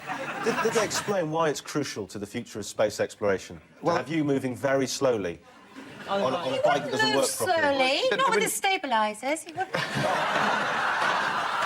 I hadn't thought about the stabilisers. It wouldn't have made No, any you difference, hadn't. you know, whether it's fast or not. It was about the fact it was going to be a bicycle on the moon, the first bicycle on the moon. And could you be asked? Could I be? Bothered? If it had been possible, then yes. It turned out it wasn't possible to do it. Because you can't fly a rocket. How long would this whole trip have taken? There's so many safety procedures, and you have to go through specific medical checks and all this stuff. So it's and too much hassle. they were saying it was going to be like 2 weeks of stuff just here. That was one of the big issues for it not happening. Because of the time, because it would take 2 weeks to do that. Well, yeah. A minute ago, my friend, you said, when I put the question to you, could you be bothered? You said, yes, I would have done it. And then, because it was 2 weeks out of your schedule to go to the moon, do something no one else had ever done, suddenly you couldn't be bothered. Well, when I say I couldn't be bothered, it was pretty much down to the Federation. There's quite strict guidelines in terms of what you can do, what you can't. You can't go to the moon, that's mentioned. That's the first line. Clause 1. Must train all the time, no drugs. Oh, and by the way, do you want? No going to the moon. Is this an ordinary bicycle they asked you to do? No, it would have been a special bike. Off-road tyres for a start. Off-road tyres? On moon tyres? There's not many roads on the moon or tracks. My gut is saying that he would have been approached to do this, because people jump on the bandwagon, don't they? The thing is, right, you have to I've seen people going to the moon on the telly, right? And they wear space costumes with helmets like goldfish bowls, right? Yeah. So he'd have to wear this costume like that, and he'd be sat on what he's admitted himself is a reasonably ordinary bike with slightly wider tyres, and that's an image I mean, it'd be like Eamon Holmes riding a tricycle. So is he telling the truth, Lee? It costs a lot to put a man on the moon, doesn't it? And a bike. And a bike. Well, it does when you put it on the British Rail, don't you? You have to pay £2 for the bike. Yeah. I'm going to say lie then. What are you going to... I'm going to go with my team. If I say it's a lie, we'll say a lie then. You're saying lie? OK. Sir Chris Hoy. Is it a lie? A lie. It was a lie. Chris hasn't been approached by NASA to cycle on the moon, although he has cycled through the lobby of a travel lodge, so has experience of pedalling somewhere hostile with no atmosphere. Gabby Logan, you're next. When I present a show for the first time, I like to wear red underwear. David's team, what do you think? People are genuinely moved by that. Red is a colour synonymous with luck and fortune, with the Chinese, anyway. And I... Right. Chris, you must know what superstitions... I don't follow superstitions. You should. You'd be really good, then. The Chinese, this Chinese thing with red, do you know, none of you looked like you had any recognition of that. I thought this was quite well known. No, I associate red with sort of communism and, and the colour bits of the map are painted during the glory days of the British Empire. The Chinese do get married in red, don't they? But you're not Chinese. Why do you find the need to go for a Chinese custom? Yeah, what's wrong with our luck? What's wrong with a nice horseshoe or something? You have to go for Chinese luck. That's alternative luck. Nothing on good conventional luck. Operation, not acupuncture. I'm not sure if there are actually any colours synonymous with luck in the UK. I'm not really sure. Why don't you stick two magpies in your bra? Bad luck. I do actually say, if I see one magpie, I say, hello, Mr. Magpie, how's your partner? Because you have to say partner. You can't say wife or husband. Right. That would be assuming that they have a heterosexual relationship. So a magpie... It's political correctness. David, what do you reckon? It's very hard. I'm a very indecisive person, as you know, Rob. It's very... As you know, Rob, that makes it sound like I'm always coming on to, and you're always saying I can't make my mind up. What do you think? Well, it's a difficult one. You're the captain, come on. It's your You want me to choice. show leadership? Oh, Christ. I'm going Can you imagine if he'd have been on your Olympic training team? Can't get to win. Well, just try cycling quicker. I don't know. I can't. Just... You're saying it's... I'm saying true. You're saying it's... I think it's a lie, but... on balance, I think it's a lie. So I'm going to say lie. You're saying that your team consider it a lie, Gabby Logan. Is it a lie or is it the truth? It is the truth. Yes, it's true. When Gabby presents a show for the first time, she does like to wear red underwear. Actually, when I'm presenting, I like to wear my lucky pants. I've had them for 10 years and I'm sticking to them. Danny, your turn. Here we go. Whenever someone recognises me but can't place me, I tell them I'm part of the Olympic cycling team. David's team, what do you think? So, why do you do that? Other than, you know, hilariousness. Well, it's kind of that thing where people come up to you and they think they might know you, but I'm not one of those sort of really well-known faces, so you have to come up with something, and you come up with something sort of vaguely plausible. For example, I'm the comedian Danny Wallace. Yeah, but then it's quite awkward if they say, I don't know what that means. It's one of those. I have had different things in the past. Someone asked me if I was Danny Glover. That was quite awkward. That's true, yeah. And I had to say, what, the black American film star of the Lethal Weapon series? And they said yes, and I went, yes, I am. All I'm saying is, I get confused for other people. Right. And sometimes it's nice to send them on their way thinking, oh, yeah, that is that guy. So which of the British cycling team do you pretend to be? I pretend to be Danny Wallace. Presumably you must know a bit about cycling in order to kind of bluff your way in case they say, oh, that's interesting.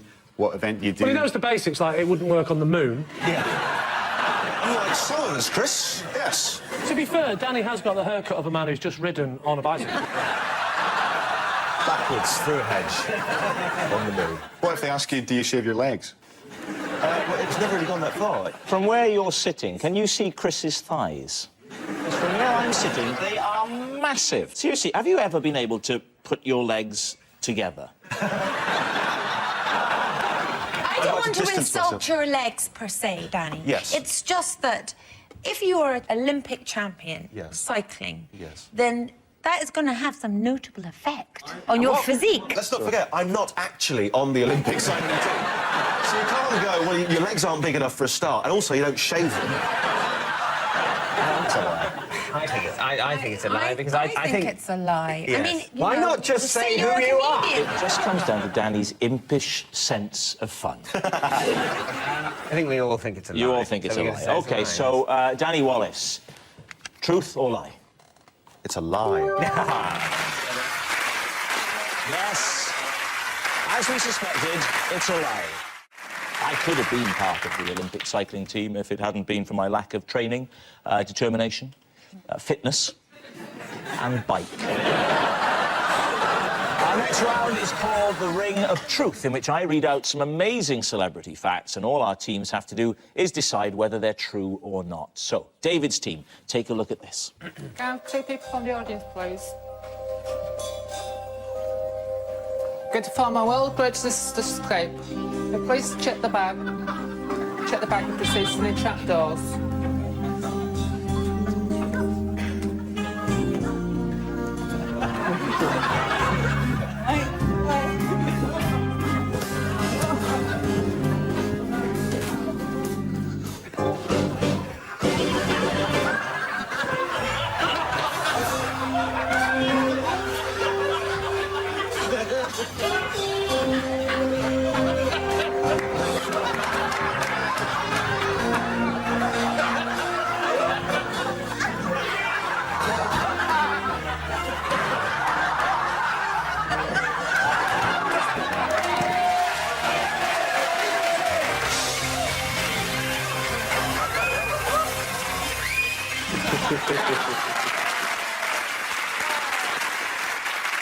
I have to say, if British police want to crack down on knife crime, I think the first person they should search is Keith Chegwin. That's a good point, because that doesn't look like a very dangerous trick, but that will have been during Keith's drinking phase. So, a pair of scissors.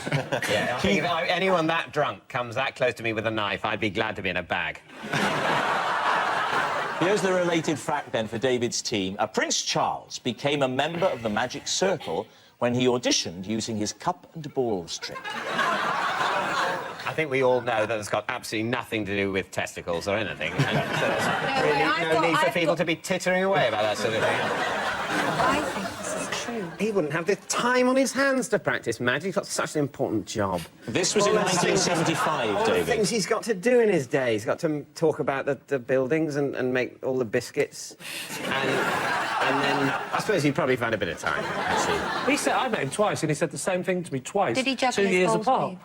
What did he say? He spent ages talking to somebody. It was a line-up thing, and he was talking to the person next to me for about 20 minutes, and he got to me, and he went, do you know him? It's eminently possible. You know, Do you he's got a feel lot that? of time to piss away. So, I mean, look at him. At least it keeps him off the sauce. You know? You're saying it's true? Well, let me surprise you by telling you that it is true. Prince Charles did become a member of the Magic Circle after auditioning with his cup and balls trick. In fact, Charles still practices magic and regularly makes his crown jewels disappear inside a horse box.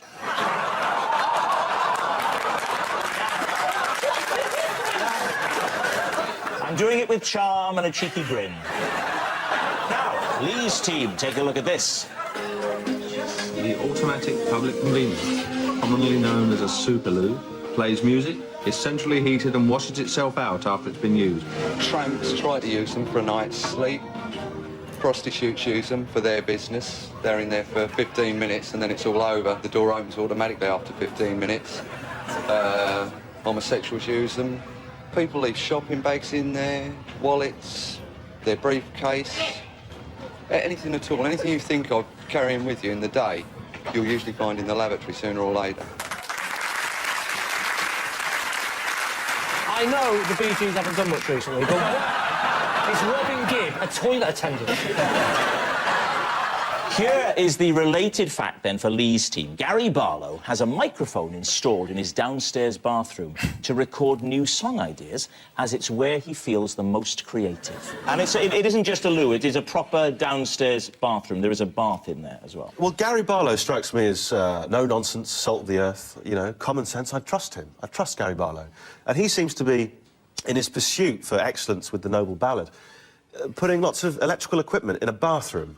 so that his loved ones risk their lives for his art. Yeah. I don't think Gary Barlow would do that. Yeah, I put it to you. it's just a bit like having a toaster in the bathroom because it's where you get peckish. Yeah, yeah. I believe about Gary Barlow. Has anyone met Gary Barlow? I have. What did he say? Met him when I did Top of the Pops. He was very, very calm. He talks like Ringo Starr now. Hello, I'm Gary Barlow.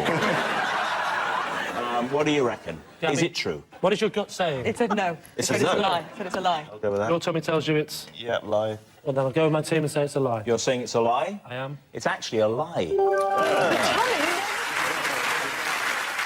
Gary's biggest #1 was Back for Good. His biggest #2 was backstage at the Sheffield Arena after a prawn madras. Which means, at the end of that round, it's Lee's team in the lead by 4 points to 2. Our next round is called This Is Mine, where we bring on a mystery guest who has a close connection to one of our panellists. Now, this week, each of David's team will claim it's them that has the genuine connection to the guest, and it's up to Lee's team to spot who's telling the truth. So, please welcome this week's special guest, Sylvan.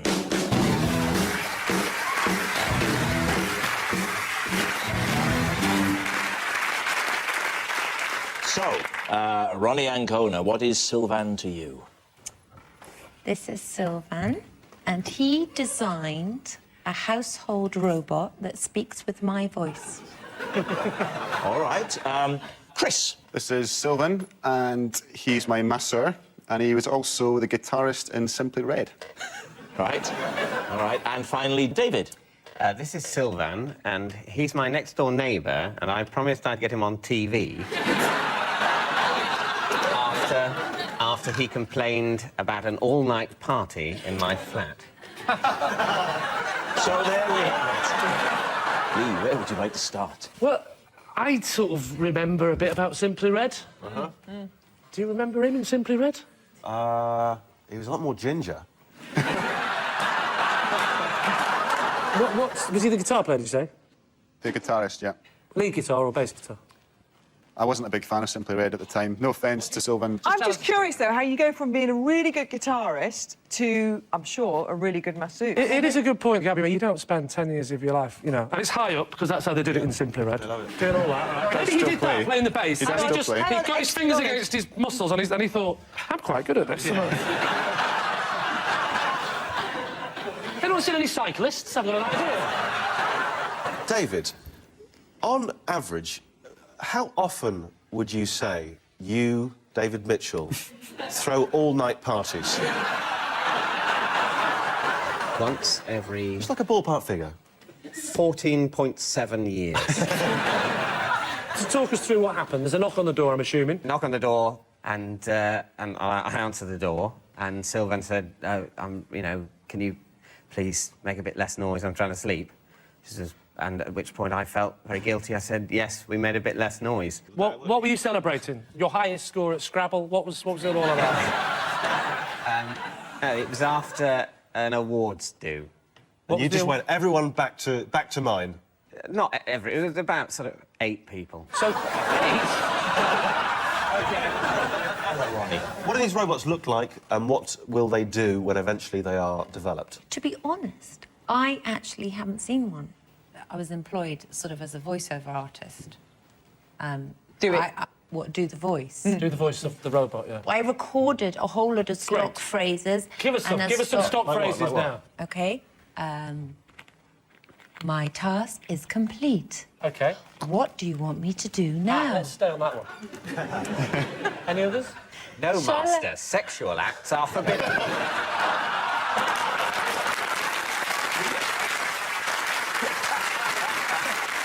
When you say, David, I feel like I've just been turned down by C-3PO. This is really, really plausible. It's certainly more plausible than David having an all-night party. Yeah. OK, we've got to make a decision. Can we just have a quick look at Sylvan's hands?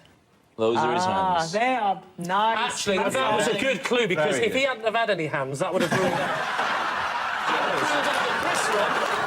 and the robot invention thing. But not David's, because, well, actually, he knocked on the door. No, hang on. Banged his His head. Gabby, King of he's down. I think Gabby's cracked it. A masseuse needs good, strong hands. Bass player needs good, strong hands. I'm with Logan. I think we're erring towards Chris, then, aren't we? Yeah. What are you going to say?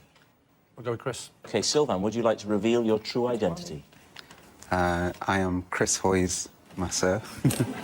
And I used to be in Simply Red. Wow!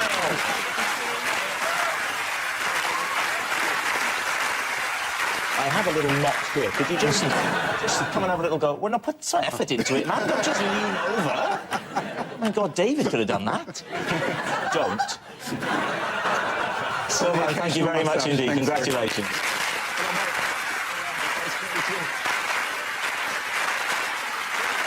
Which brings us to our final round, quickfire lies, in which our panellists lie not only through their teeth, but also against the clock. Now, David's team are currently behind, so they need to pull their finger out. Starting with... it's Lee. I can't eat custard creams because they remind me of Spencer Whitfield, who bullied me at school. David, what did Spencer Whitfield do to you? He pinned me down with his mates, and he force-fed me custard creams. Why not just beat you up? Why did they want to feed you custard cream? Did you look thin?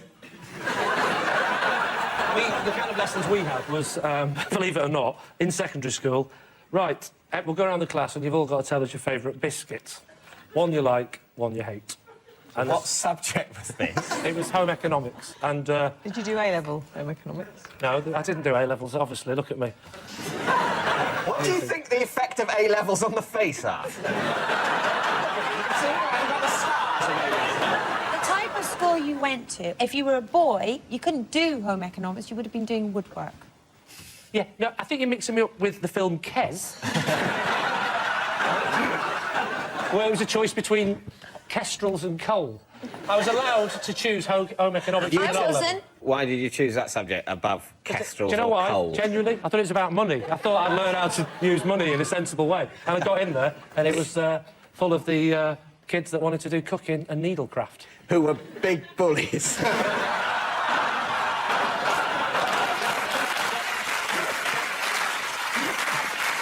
So, David, what are you going to say? I don't think it's true, really, but... No. You're pretty set on it being a lie. OK, fair enough. Lee, is it true or is it a lie? It's a lie. Next. David. The only concert I have ever been to was by Shirley Bassey. And where was that? It was at the bit of Wembley that's not a football stadium, but is nevertheless a very large the tube station? No, I think the arena. The arena? And who did you go with? I went with a friend of mine called John. And what period was this? It was the 18th century. I think about 7 or 8 years ago. Was she surprisingly good? She was pretty good. She was incredibly loud.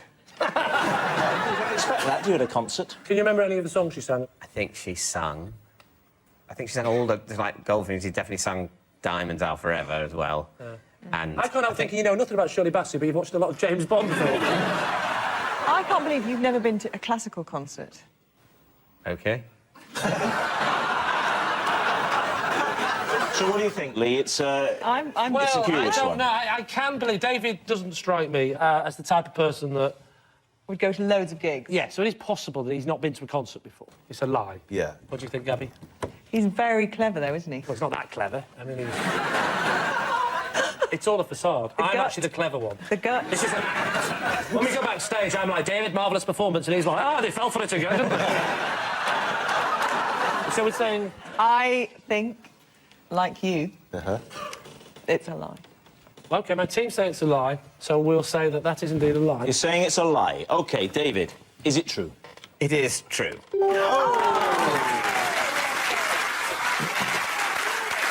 Next. It's Gabby. I have a possession. Ah, right. Well, then take out the box underneath. That's it. Pop it on the desk. These are some of the birthday cards that I've posted to my pets. OK. Without looking at the cards, can you tell us which Oh, no, the pets are? these are all sent to Sydney. No, hang on a second. That's to Jodie. Who's Sydney? Sydney's the dog. Right. Jodie. Jodie Marsh lives in a basket under a bed. Jodie the rabbit. Have you always had pets? Ever since I was a small child. My mum actually ran over a cat once, so we weren't allowed cats after that. But my... Was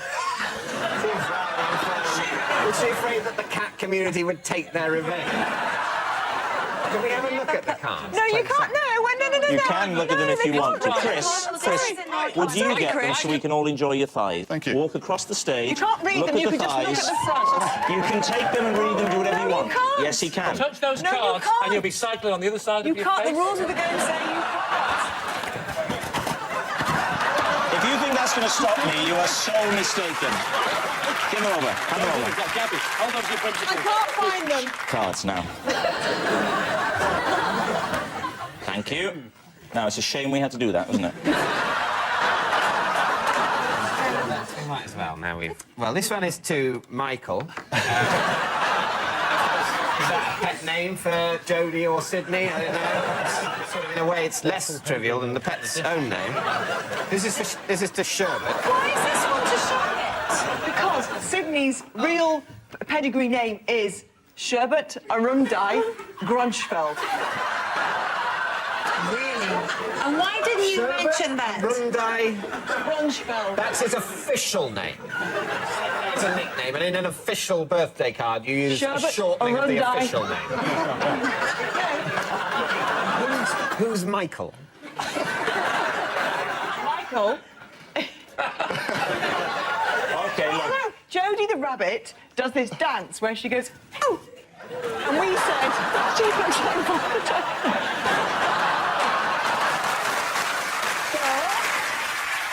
David, Right. what are you going to Well- say? It's a difficult one. I just... It's got to be a lie, surely. I think we think it's a sorry, lie. we've got to go for a You're lie. saying lie. OK, We're so saying it's a Gabby, lie, yes. were you telling the truth or were you telling us a lie? I was telling a lie.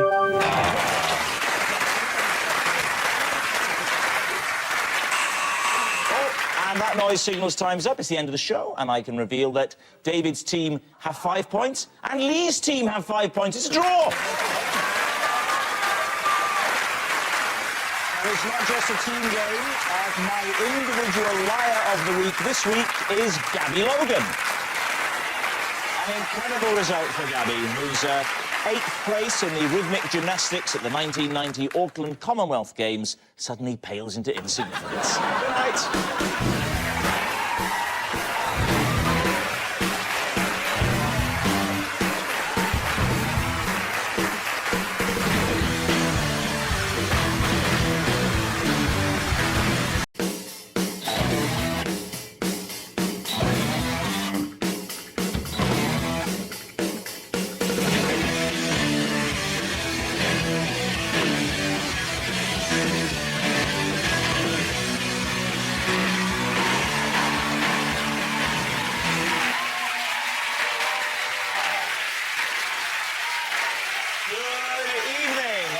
Welcome to Would I Lie to You, the show where deceit and dishonesty is applauded and rewarded. On David Mitchell's team tonight, a woman with a thing for athletic men and sporting talent. Look out, David, it's sports presenter Gabby Logan. And an actor and writer who created the series Outnumbered, a sitcom about living with unruly juveniles. So he'll be right at home tonight. It's Andy Hamilton. Over on Lee Mack's team tonight, she's been in countless fights, been kidnapped by her own husband and had an affair with her GP. And that was just on the way here tonight. All the way from Albert Square, EastEnders, Diane Parish. And the doctor who pokes and prods the patients on his TV show Embarrassing Bodies. Forgive me if I don't shake hands. It's Dr. Christian Jessen. And so we begin with round one, Home Truths, where our panellists read out a statement from the card in front of them. Now, to make things harder, they've never seen the card before, so they've no idea what they'll be faced with. And it's up to the opposing team to sort the fact from the fiction. Now, Gabby, you're first up tonight. Off you go.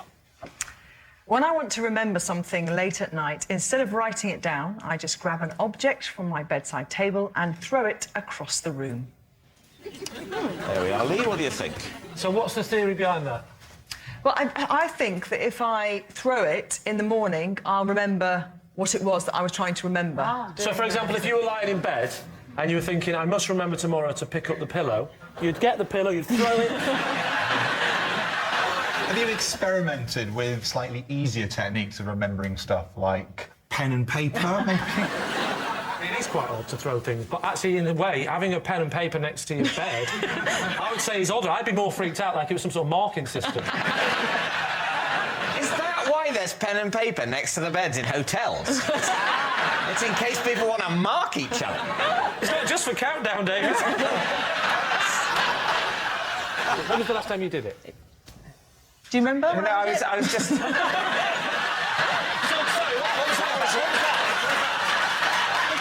was an odd moment, wasn't it? First of all, we're trying to work out which of the two of you she's looking at. If indeed was it both. What happened there is I considered saying something and then stopped myself. I thought before anyone had noticed I'd considered saying something. And I, comedic effect, pretended that we were sleeping together. Yeah. We knew it was for comedic effect. Yeah. It's the only reason anyone ever does sleep with me.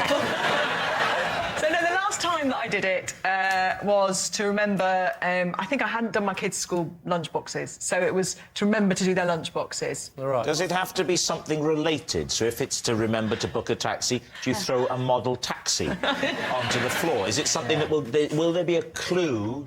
Will the clue be there as we go The through? clue is when I... Andrew David Frost. Somehow, when I trip over them in the morning, it just immediately triggers. So, Lee, what's it going to be? I think it's a 50-50 one, this. Wow. Oh, no, 50-50. no. Sorry. What would your percentage balance be? I think 100% it's a lie. That's a big call. Which way are you leaning, Christian? Oh. For heaven's sake, please, must this be a festival of smut? I suspect it's probably true. I think I'm going to lean more towards Christian and say that is true. You're saying true. OK, Gabby, were you telling the truth or were you telling a lie? I was telling the truth. Yes, it's true. Whenever Gabby wants to remember something late at night, she grabs an object from her bedside table and she throws it across the room. Andy, you're next. I used to write and hand in homework for an imaginary classmate. So, you used to do homework for an imaginary classmate and hand it in to the teacher? Yeah. For a pupil that he didn't have because they were imaginary? That's right. It was a collective effort. Who was the group of collectives? It was the class. Are they real friends, the class, or are they...? Yeah, with names and everything. Real Did he people. have a name? What was his name? He must have had a name, but I can't remember what the name was. One of our class was quite enterprising. This teacher was new. He was a French teacher. He came in and he read the register, and one kid went, "Oh, sir, you've missed out." I don't know, call him Fisher for narrative purposes. Yeah. And so this guy wrote in an additional name in his register. And then you kept the pretence of this boy up by doing his homework for him and handing it in? Yeah. And just out of interest, this teacher, when he handed the homework back, did he come up to you and go, "Give that to Fisher"? Well, that would have been a problem. Right. But he wasn't a great teacher. He couldn't remember my name. I sat near the window, so he called me Windows. Was he a French teacher, did you say? Yeah. He didn't call you Windows, then? Well, he did. He didn't call me Finetri, he called me Windows. Often the very best French teachers speak English as well. Yeah.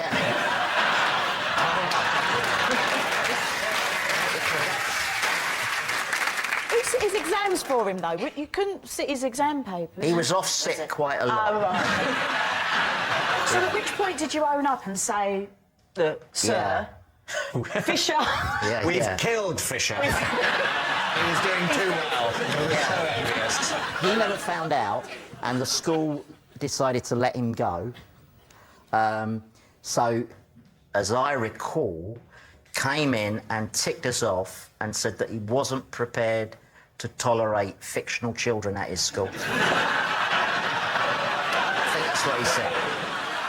So, Lee, Mack, what are you thinking? I can't believe it, because I just don't think kids would create that much work for themselves. There's a lot of factors that have to be true here. There has to be.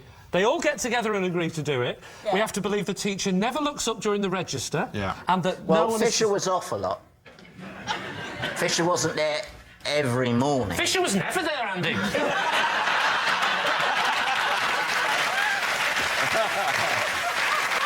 Andy, can I ask, what's Fisher doing now? The awful thing is, for a moment there, I tried to think. I actually... Time to take a guess, Lee. What are you going to say? Oh, trust me, this won't be a guess. This is not true. Not true? If it is, I'm worried for Fisher's welfare. Fisher doesn't exist. I don't think I'm going to sleep tonight thinking about Fisher. There is no Fisher. Come on, Lee, what's it going to be? Truth or lie? Lie. Let's put Fisher quietly to rest and say it's a lie. OK, it's a lie. It's a lie. OK. Andy, is it true or is it a lie? There is no Fisher, but it is true.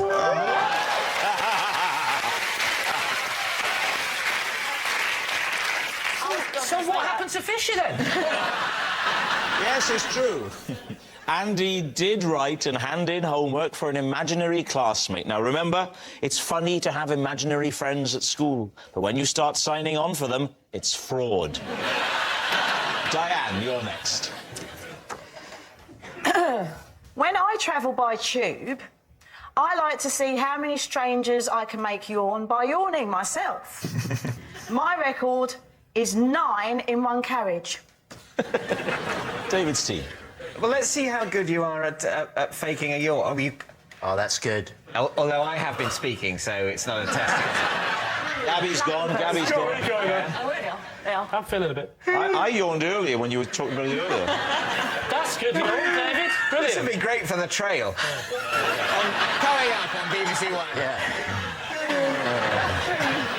Your record was, what was it? 9. 9, and how long a tube journey was that? I think I started at Cockfosters, and I think I'd ended up at Piccadilly Circus. I remember where I was going, actually. You started at Cockfosters? Well, that's the end of the line, isn't it? Yeah, that's right, the end of the line, isn't it? Well, Do you live at Cockfosters? I live thereabouts. The reason I'm inquiring about Cockfosters is that obviously it's a well-known station name. Yes. Because all of the Piccadilly line trains going in one direction are going to Cockfosters. And I think Going therefore... from Cockfosters is... Or going from. Obviously, I'm aware that you have to... The same number of trains have to come from there as go to there, otherwise they'll end up stockpiling. I'm not denying that many trains emanate from Cockfosters. What I'm thinking, though, is that you were thinking, oh, what tube journey could this have been? And the name Cockfosters came into your head because you've seen it so many times on the display in the station. And that's making me think that you're lying. When I say to people about that end of the line, people just... It's like it's Brigadoon. It's not... It's there. Yeah. People live there. They're a lovely house. No. Cockfosters is a fictional place. That's where Fisher lives. When you yawn, Diane, do you, in order to draw attention to the fact that you're yawning and spread your yawn, more effectively, do you make any noise? Do you just do a... Yawning isn't the noisiest of... Oh, you can do it. I do it. I do it to... So I yawn.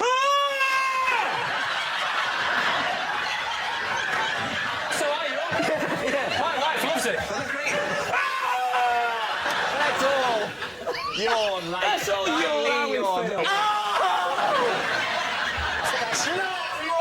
I often say when I yawn, kill me now! I say when I'm tired. Diane, one thing that troubles me about this is that you are, because of EastEnders, a very recognisable face. Yeah. I would have thought you'd be wanting to not draw... Well, I'm not saying nobody in EastEnders yawns. Certainly the viewers, for one. What I'm saying is... What I'm saying is that someone who is in the public eye often doesn't want to draw attention to themselves. Interesting enough, of course, if you're yawning, you look less like yourself. So it could be a way of not drawing attention to yourself by going... I don't think, Lee, that anyone... I genuinely do that. If I'm in a situation, like, where there's... It's not often it happens, but people recognise me, I'll slightly change the shape of my face. I'll sort of go... Ely Mack, I'll go. My name's Fisher. I live in Cockfosters. So what are you going to say, David? It could be true. My instinct is that it's not. I don't know. I think she was so genuinely enthusiastic when she told it, and if she's only just seen that and it's a lie, then I'm not sure she'd have quite that enthusiasm. But she is an Really? actress. Yeah. You know, In EastEnders. How very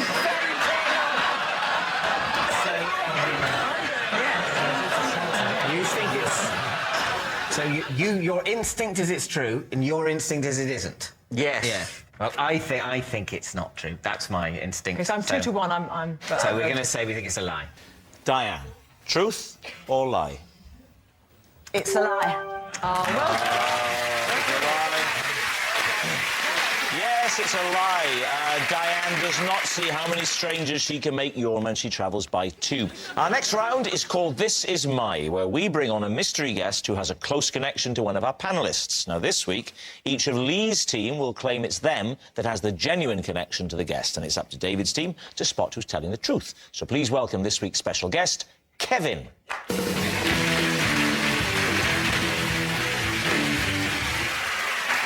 So, first of all, Christian, what is Kevin to you? Well, this is Kevin, and he's the surgeon who performed the operation after I swallowed one of the pieces from the board game Operation. Diane, could you explain how you know Kevin? This was Kevin, but he is such a big EastEnders fan that last year he changed his name by deed poll to Albert Square. So, finally, Lee, your relationship with Kevin.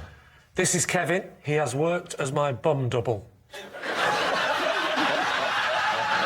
There we are. So, Christian's toy surgeon, Diane's real-life Albert Square, or Lee's cheeky friend. David's team, where do you want to start? Well, yeah, what a barrage of plausibility. Christian, what piece from Operation was inside you? It was the wishbone. How old were you when you swallowed the wishbone? About 23.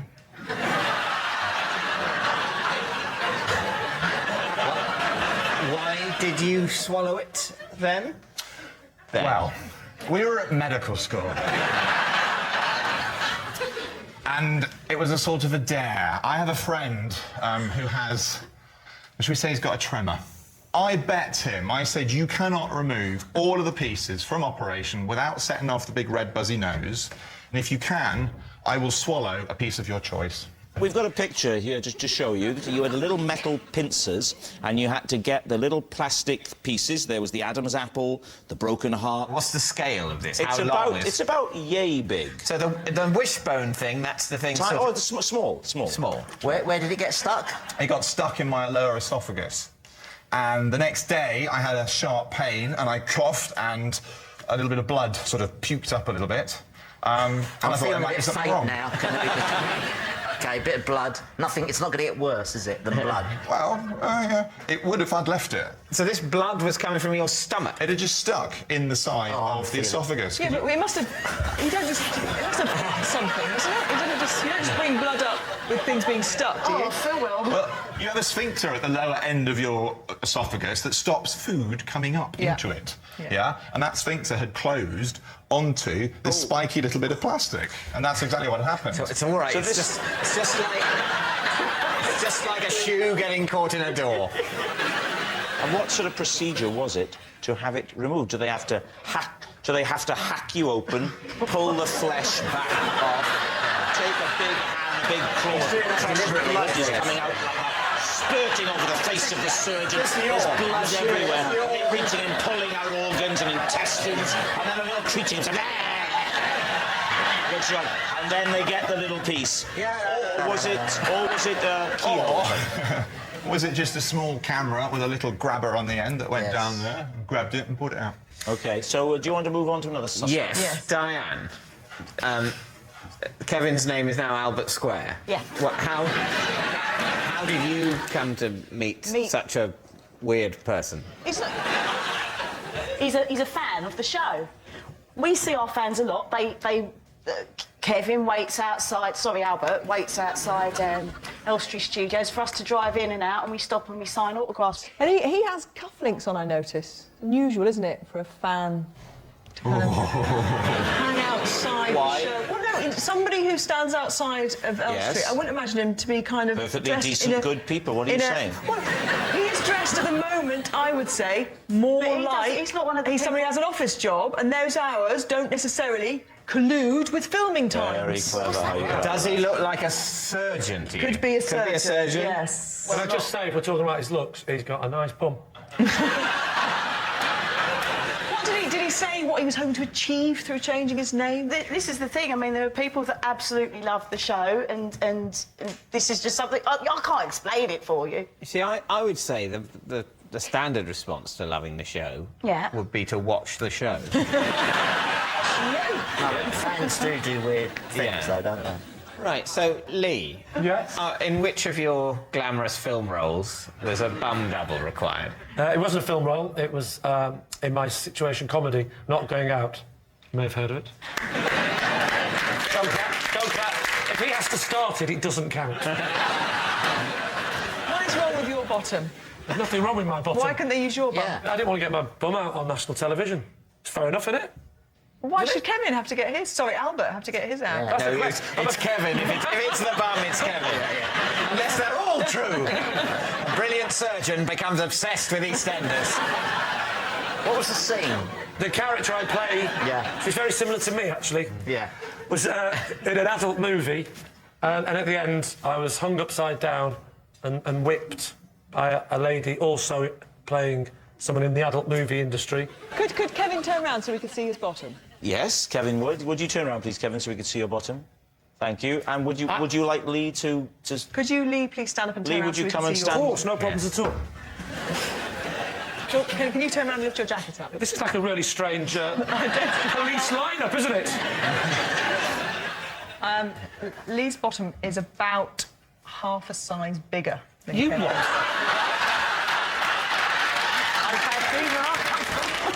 Has this episode gone out, Lee? Or is I don't know, but if the question that you asked about us getting up doesn't get in, they'll just think I'm having a wee break.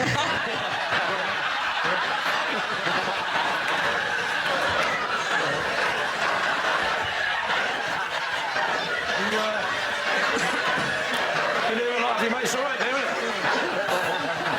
The hand dryers are broken, by the way. Are you satisfied? Kevin, you can turn back round now. Thank you very much. So what are you thinking? I think he's called Albert Square. Do you? You think it's Christian, don't you? I did think it was Christian. I'm between Christian and Lee. But the bet is odd. I'll swallow one of these bits of plastic. I'm not sure I believe that. Well, the thing is, there's no massive logical problem with any of those. They're all stories that sort of hold water, but also are unusual. How entertaining for the nation. It could be any of them. Could be any of them. I think when you don't know, you should pick the middle one. Lee. You're saying it's Lee? Yeah. OK. So, Kevin, would you please reveal your true identity? I'm Kevin, and I did indeed play Lee's bottom double in Not Going Out. Yes, Kevin was Lee's bum double, and, excitingly, we've got a picture. Look at that. That is... You didn't mention the donkey. Thank you very much, Kevin. Thanks a lot, Pete. Which brings us to our final round, quick-fire lies. We start with... Lee. I shaved off a beard I had been growing for weeks because I didn't want David to think I was copying him.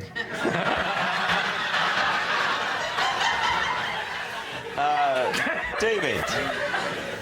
On the team with two beards. Yeah. How long ago was this? About 2 months ago. What was it that alerted you to the fact that I had grown a beard? Well, I looked at you and you had a beard. Are you all right? Are you having a breakdown? Were you ever together in the same room with beards? We did a radio show together, and you had a beard, and then he doesn't remember the radio show. Look at his eyes, glazed over. Who the hell is this man? I thought he was my driver. Do you recognise me now?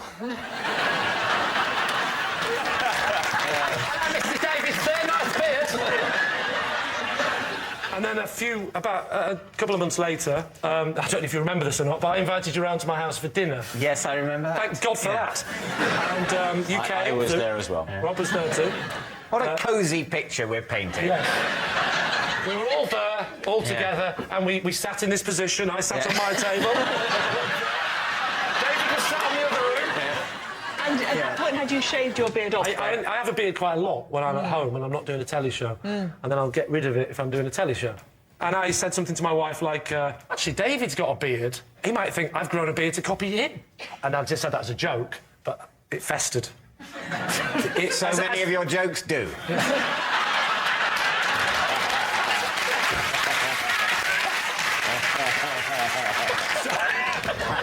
So I thought, I'll give him a bit of a chance. I'll shave the beard off so he doesn't think, and there's no unsaid tension. So you shaved it off there and then? I shaved it off about 10 minutes before you came round. So what are you going to say, David? Truth or lie? It's a very caring portrait of himself. Yeah, it is. You might have thought about that before you came on, Andy, actually. It seems that Lee's very worried about your feelings. I mean, it's very touching. I wouldn't go that far. OK, David. I think we think it's true. Yeah. All right. Lee, truth or lie? It is, in fact, true.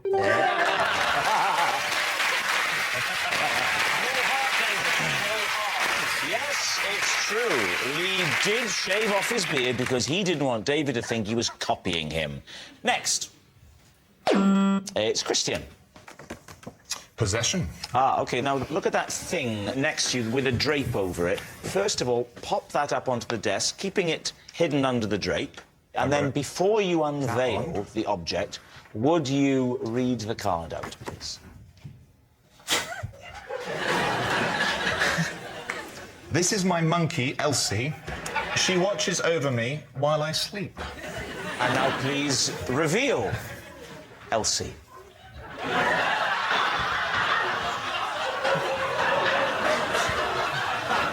Oh, I'm so sorry, David. She could have shaved. Dead monkey, isn't it? Oh, my. Yeah, you should know. Oh, no.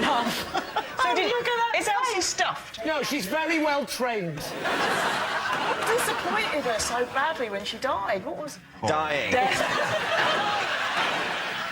So where did you find Elsie? Did you kill her yourself? I was flicking through a magazine of interiors, and in the magazine was an advert for a shop that sells fireplaces. And monkeys. And on the fireplace was an arrangement of objets, including the monkey. So I phoned up the place that sold fireplaces and said, "Oi, give us your monkey." And they did. What's the story with the tiara? But just out of interest, completely separate subject. Does anyone think that Camilla will ever become queen? I just thought I'd throw it open, just have a discussion. What do you think? I didn't mean the monkey with the crown. Wait, and that's genuinely a stuffed monkey? Can we have a look at it? Shall we go? That is genuinely a stuffed monkey. Are we allowed to inspect it? Yeah, you can inspect his monkey if you want to. Why don't we bring the monkey to you? Yeah, look what are you doing, all three of you. You look like an act you'd have had in the Royal Variety Show in the 1970s. I'm going to have to stretch my legs at this point. I'll bring it to you. All right. I'm just wandering around. Join me. Join me.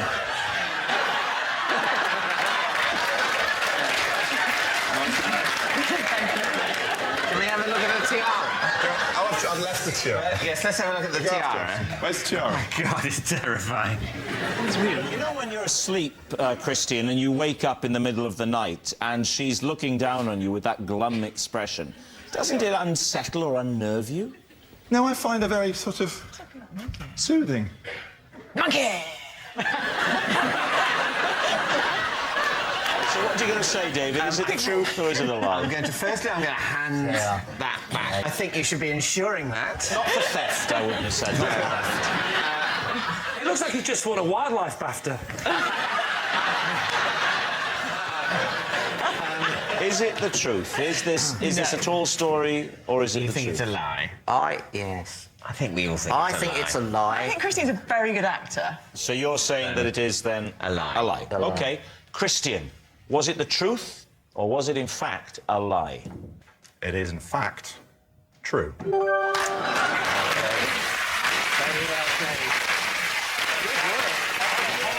Yes, that was all true. Christian does have a stuffed monkey who watches over him while he sleeps. And that noise signals time is up. It's the end of the show, and I can reveal that David's team have won by 4 points to 2. But it's not just a team game, and my individual liar of the week this week is Andy Hamilton. Yes, Andy Hamilton, a man whose stories are as fake as the smile on his face after 4 months of filming with those kids on Outnumbered. Good night.